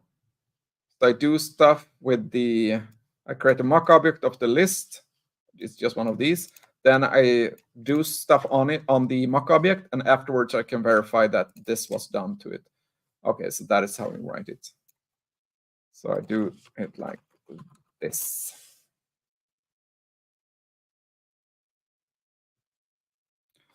It's not called rand, it's called next int, yes. So this test is actually checking like this. We're creating a mock dependency. We configure the dependency. We inject the dependency. We exercise the system under test code, and then we verify that a specific method has been called. This can be done in Mockito in many different ways, so that you can configure that first is this method called, then this other method is called, then thirdly this third method is called, or one method is never called. So you can if you have a protocol, for instance, the HTTP protocol, you can say that this happened first, then this other thing happened, then the third thing happened. So you can do really intricate testing of methods and make sure that they are called the number of times you want them and in the order you want them. Okay, so we have an example here for, yeah, it's actually a dice roll also. So we mock the roll dice view. We are creating one of these mock objects, and then we configure it. We run the system under test, and then we verify that. In this case, show bet message was never called. Yeah. Okay, so now you know a little bit about mocking and writing unit tests and things like that. We have already looked at coverage. There is more information about coverage on this in another lecture, so I'm actually going to skip it today just to make sure that we have time for the more important stuff. We've looked at code coverage already in the report. But code coverage gives us a number. There are different types of coverages. I'm going to talk about that in another lecture. So we're going to skip ahead to the test-driven development part. This is part of the course literature for higher grade, and it's assignment 1, part 2. So test-driven development was a reaction or a part of something called, let's see if I can find it, extreme programming. And extreme programming was a reaction to how programming or software development processes was done. So at that time, we didn't have what was now called agile. Instead, they had really long and troublesome software processes. You've probably heard about the waterfall process. So people were writing requirements, and then we produced from the requirement, we tried to extract all requirements, then we designed the system, then we implemented the system, and then we tried to test the system as a whole. So we did system testing on the entire system. And that means that testing was done after the implementation. We had specific tester roles in the project, so testers could be other people than programmers. Today, we have developers, right? We're not only programmers, we're also testers. But at that point, we had specific testers. Sometimes we need specific testers now also, right? But the versus here means that these could get into conflict with each other. So I interviewed a tester, and he said that in one of the projects he was in, the testers got bonuses, extra money on their salary for finding bugs. And the programmers got bonuses for not writing bugs. And this is a recipe for conflict. This means that a tester tries to break the code really, which is good, right? And then the programmer gets a bug report and says, nah, this is not a bug, this is a feature. Or no, I could not reproduce this. Or no, it's supposed to be like this. Or I didn't write this code. And the testers, got this back, and then we have a conflict. So we don't want this kind of conflict. We want people to work together. This also means that if we're arguing if this is a bug or not, then we are spending time arguing. This produces long turnaround time. It could take weeks before we're releasing a new version of the system. But today we want to be able, if we find a bug, we want to fix it. We want to roll out the new version of the system. Perhaps the same day, perhaps a few hours later. This also meant painful regression testing. That means that we have already tested this product once. We're going to test it again. It's going to take a long time. We already did both manual and automatic tests, but maybe manual was more, common. So I talked to a German car manufacturer, a tester of a German car manufacturer, and he said that they had a fully automated test suite that they were running. And the runtime of that test week was 2 weeks, 14 days. A lot of servers working, a lot of parallel tests, but a lot of tests and really slow tests. 2 weeks of runtime. And there are reasons for that, because cars are really important to get it right? But this was also really, really painful. Think about it. Writing code, wait 2 weeks to see if that code broke the build or not. So agile testing and extreme programming came as a reaction to this. We still have requirements that leads to testing, but we test during or before implementation. Programmers and testers are in the same team and perhaps on the same role, where we are developers now. They do stuff in order to reduce the turnaround time. So we want to write code, run it, test it directly, and make sure that it worked directly and to be able to fix it. So we want turnaround time not to be weeks, seconds. We have quick regression testing because we focus on automation of tests. So test-driven development was part of the extreme programming. And differently from what I've done today is that when you're writing test-driven development code, you're writing the test before you're writing the actual code. So it's test first compared to test last. But test first alone is not test-driven development. Test-driven development is a low-level software development process. So it's not just about testing, it's actually a process. It's not a separate process from Agile. It's a way of working, but the low level means that it's what you do now. Okay, now I'm writing a test, now I'm writing code, now I'm writing a test, now I'm writing a code. It's more like that. What you're doing like in what you do within a minute of programming, so to speak. While Agile is talking about what we're doing these days, what requirements are we prioritizing right now, right? So a part of this course, since it forces you to learn unit testing frameworks really, really good. So in order to be able to be an efficient test-driven developer, you really need to understand your test framework.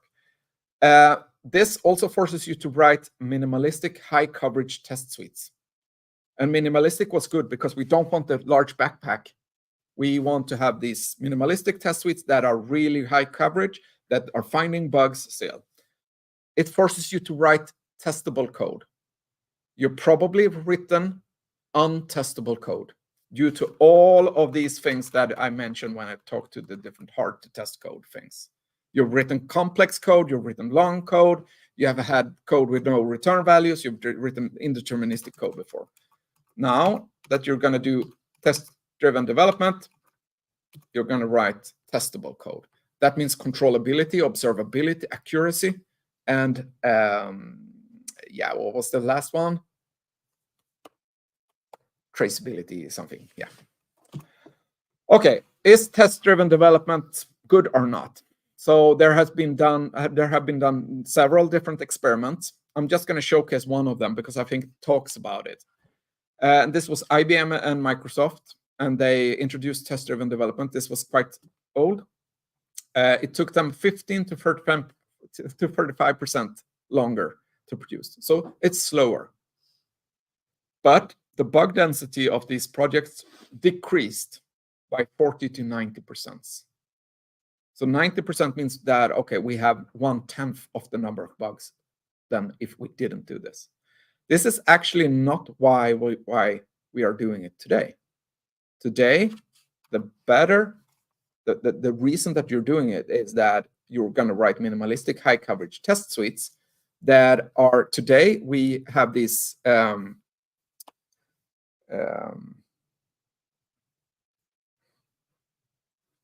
I'm losing words today. We have these test suites run in order to deploy the system, right? So every time you do git push, your test suites are run, right? So it has more to do with the way that we produce and release software today, and the rapid development of the software. We really need these things. But for you, I think the most gain you're going to get from doing this assignment is to be able to write testable code and to be able to write unit testing framework code to understand that. Okay, so this is how it works. TDD, we can say red, green, refactor. And the first one is red. And this means that we quickly write one simple test. Then we run all test suites to see if the new one fails. If it doesn't fail, we're not going to keep it. We're going to write another test. So it needs to fail. That is why we call it red, because it's going to be red. Then we make a little change, and then we run all tests and see them all succeed. So you must reach green, which is that every test you've written before succeeds. Finally, you remove duplication, you refactor your code, or you rewrite your code so that it's better. Because both in the first phase and the second one, when you wrote the quick test means that you're going to be a bit sloppy. And when you make a little change, you're also allowed to be a little bit sloppy. Your goal is just to get it working. But in the refactor phase, you can undo your mistakes. You can rewrite your code that becomes better. You remove duplication and stuff like that. So we quickly add a test. And this, when we're thinking about code that we have not yet written, this is designed. You're designing your code. So we have a case with a Sudoku board, and I'm gonna throw. The idea is like this: we're having a Sudoku board class, and it takes an array, and the array is all the numbers in the Sudoku. And if this we must send it a proper array. If we don't send it a proper array, if we send it a null, then we're gonna throw an exception. So I create this one, should throw exception on null board. We assert throws like we did before. We tell it what kind of exception is going to be thrown, and we exercise the system under test with the input. And the input here is state null. We also create a skeleton for the method that we're creating. This is the constructor, doesn't contain any code. This test must fail. I run the test, it should fail. If it doesn't fail, I should think of another thing. If it doesn't fail, I don't know if I'm changing anything. So I'm not allowed to add a test that succeeds. Strict TDD now. Of course, when you're a developer, you can decide. Sometimes I want, and when I did this yesterday, I wanted another test case in the end, just to make sure that it worked. So I allowed one of these, but it should fail. So I get this illegal argument exception thrown, and then I make a little bit change. So I throw the exception for any input. I don't care. I throw the exception for any input. This is the easiest change I can make the test green, right? So I don't spend a lot of time. I don't put any if statements here or anything. Just throw it. Now it succeeds. Then I refactor, I remove duplication, I make sure my code is dry, and my test suite is dry also. I extract private methods, I improve understandability, I replace magical numbers, I improve naming, I comment my code. In this case, I didn't do anything because I felt all was fine. I might improve readability, indent my code, make sure that everything looks nice, and then I regress. So when I refactored my code, I could have broken something. I run my test suite again to make sure that I didn't break anything. Then we back to write a new test. So let's see how much time we have. Yeah.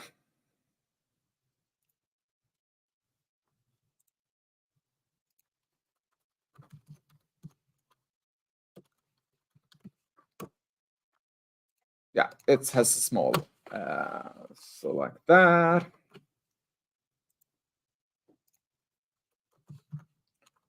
Sudoku tests.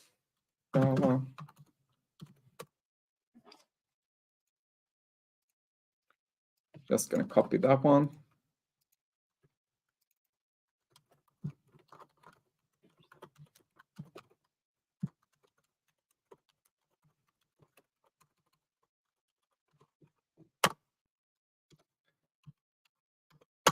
And then have I gotten any of this? If I just go back through this one, I have the assert things somewhere. Oh, this is the mock thing.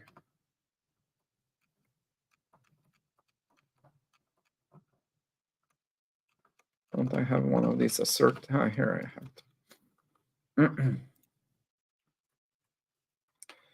This one should throw an exception if I create a new Sudoku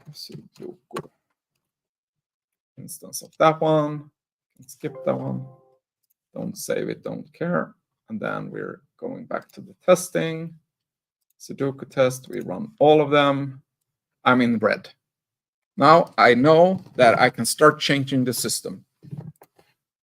I copy that one. Public Sudoku.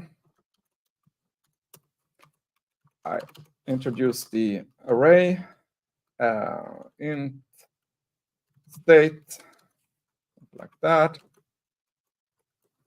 Throw new illegal argument exception. I run the test again. Still fails because I'm not sending an array. I should send null, right? And it succeeds. I'm in green. I go back. I realize, oh, in Java, this should be large, quick fix, rename file. Thank you. Will it work? Didn't rename the file, did it? Something like that. Still in refactoring. I can, of course, during refactoring, run my test suite again. And now I'm done with my refactoring. I should add another test case. So I copy this one, quickly add a test case. So let's say that should throw an exception on empty array. Sounds like the easiest case. If I do this, I run that. So yeah, I need to say that it's an int, right? Something like that.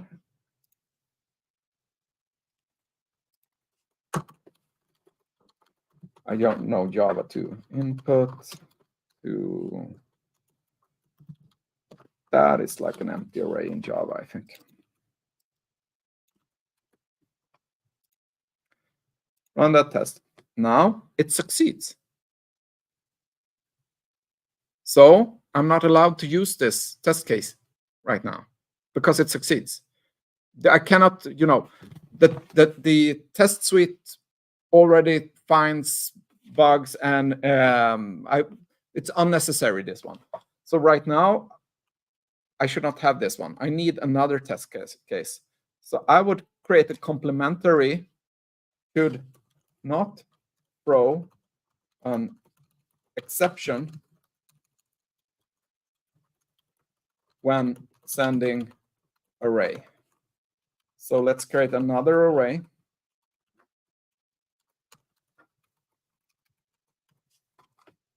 That is properly new int. Let's have how many spaces?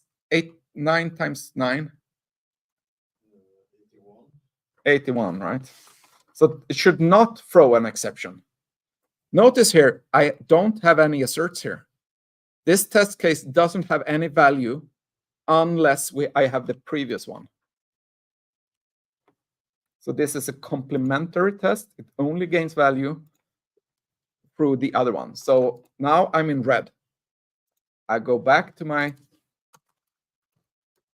code. I make the easiest change. If this is equals null, I run the test suite again, run that one, I run all of them.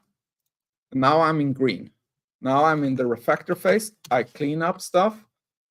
I rename stuff. I, maybe clean code book says that I'm going to do these things. Rerun the tests afterward to make sure everything is okay. They are okay. I can add a new test. And let's have that one. Should throw an exception on too short array. Let's have an array that it only contains 80 items. Run that test. Fails. I'm in red. Now I'm allowed to change the system. If state equals null or state length 81. 9 times 9. I'm just going to write it like that. Run the new test. Make sure that it's green. Run all tests. I'm in green. Let's refactor. Okay, this is a magical number. Static const. No, static public static int. Public static int num places. I don't know.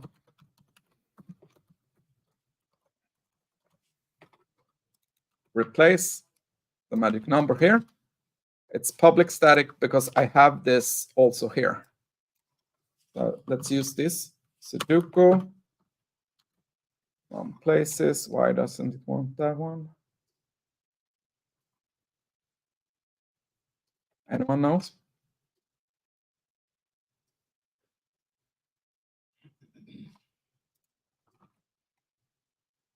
It's public, should be, it's static, it's in integer.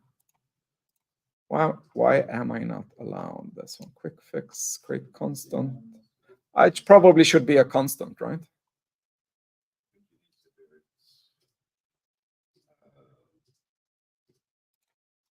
How does this look?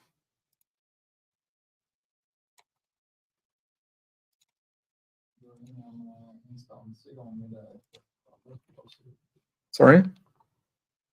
En gång till.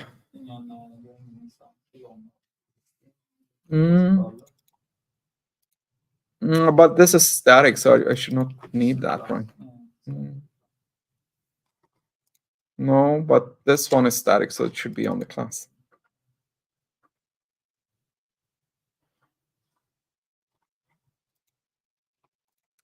I'm not sure.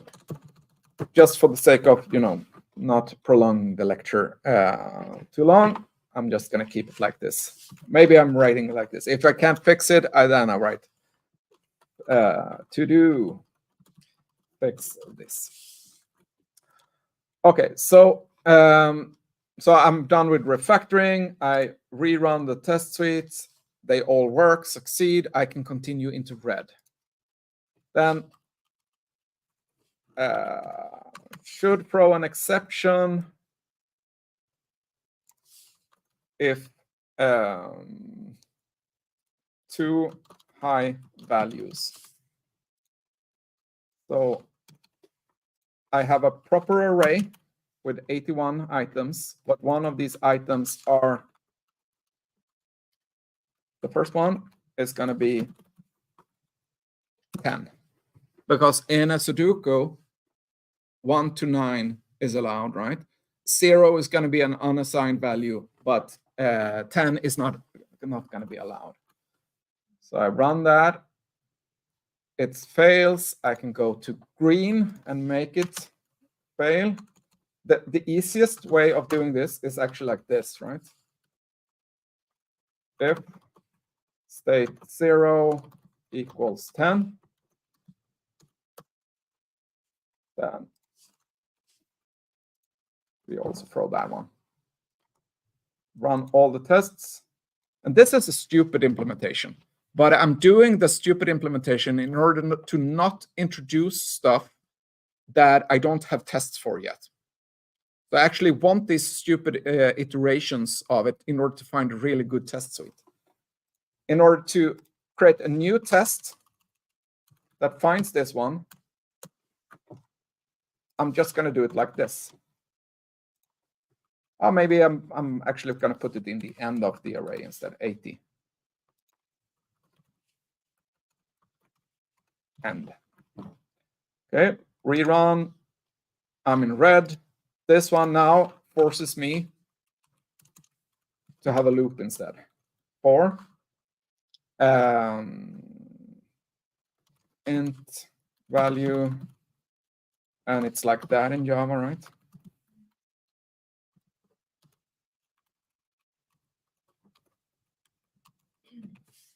And then we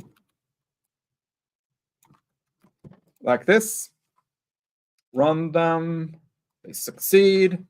Oh, 10 feels like something maybe. I used 10 here. Let's use something else here. Let's use 11. It's good enough. So actually, now I'm just changing a test case to go to red again. I skipped the refactor phase also, but like that. Now it fails again. I realize that I need to have larger than 9 instead. I go to green, or I'm done with green. I refactor, just remove this one. I rerun the test suites, and yeah. So let's talk about, so that was test-driven development, really short. This is a great way of producing high-quality code, a super great way to work if you have really complex code. If you're like sorting stuff, if you're working with algorithms, this is superb in order to. I'm just going to show you the prep Sudoku things, how fast I got. So I produced quite complex code with just these test cases. I have a number of constructors that throw exception for different cases, short array, high values. High values not in the beginning, on negatives. Same, and then I have these, constraints on a Sudoku, like same number in a row twice, same number in a column twice, same number in square. Suddenly I have after these test cases, quite quickly, I have a Sudoku board that can check if I have, a 1 twice where it shouldn't be. Then I started to implement these, get hint from line, get hint from last name, and stuff like that. Yeah. Okay.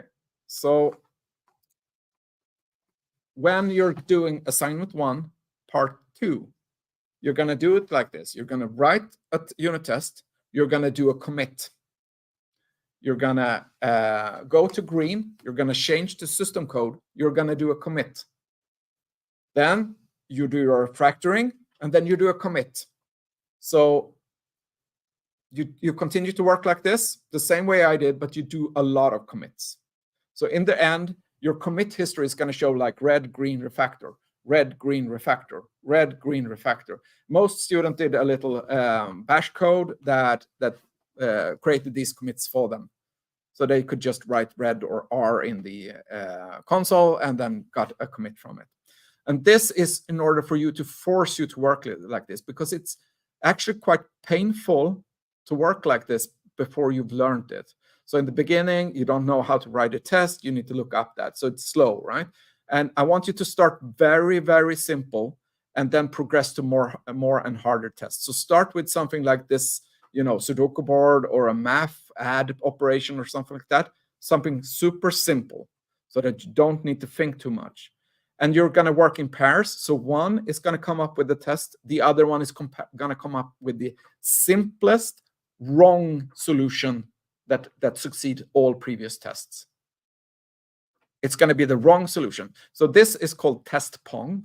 So one is writing a test. The other one is trying to fulfill all test cases, but with the wrong implementation. When it's stupid enough, a lot of if statement that, if this is null, if it's, then you progress to a more correct version of the code. Once in a while, you're going to add a coverage statement. Do we have to do it like that for part 1 without? Yeah, not for part 1. Assignment 1, part 2 is the tester. We are not super strict. I'm not going to go check every commit and make sure that it is, but I'm going to ask you to find some good commits to show me that represents TDD the correct way. Make sure that you only write one test during red and not a lot of tests. This is common misunderstanding. Yeah. There are a number of good books. Clean Code book I've talked about. Some of you had it already in the previous course. The other ones, I suggest you buy it. This is a good read, and it's going to improve you as a programmer. It's an easy read. Am I right? Yes. Agree that it's an easy read. Then we have the test-driven development by example by Kent Beck that explains this test-driven development. There is also a lot of YouTube videos. There is a lot of hate on test-driven development. The reason for the hate is like this. When you're writing code like this, you feel like you are swimming in syrup or in honey. It's so slow. And it's so slow because you need to learn how to write tests fast, and you also need to progress from these really, really small steps to bigger steps. But in the beginning, start with these really, really small steps. There is also this book called X-Unit Test Patterns. Students here in Kalmar can borrow it from me if you want to check it out. This contains a lot of different ways of writing unit tests or, common mistakes and their solutions.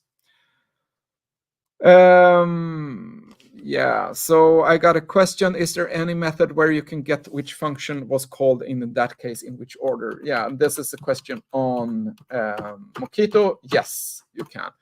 There are other testing frameworks also where you can, that have other capabilities like Jest. I think mocking is incorporated in Jest directly. Thank you very much for listening to this lecture. Hopefully something made sense. Continue to work on assignment 1, part 1. Remember that you need to finish this quite quickly. I think the deadline is next week, right? And if you're intending to do assignment 1, part 2, then you should, finish off part 1 early and then continue with part 2. Thank you very much. See you on Thursday in Växjö. I think we're going to try out some test Pong if you want to. And on Friday here in Kalmar, there might be, or there is a high risk of me needing to be home with kids on Friday. So if that's the case, I'm going to try to vobba, which means working from home. In that case, you're going to be online students. I'm going to write in Slack if that happens. I hope that I can come here and have a lecture here, but in case that doesn't work, it might be delayed a little bit in the morning, and then I will try to do my best, right? Thank you very much. See you.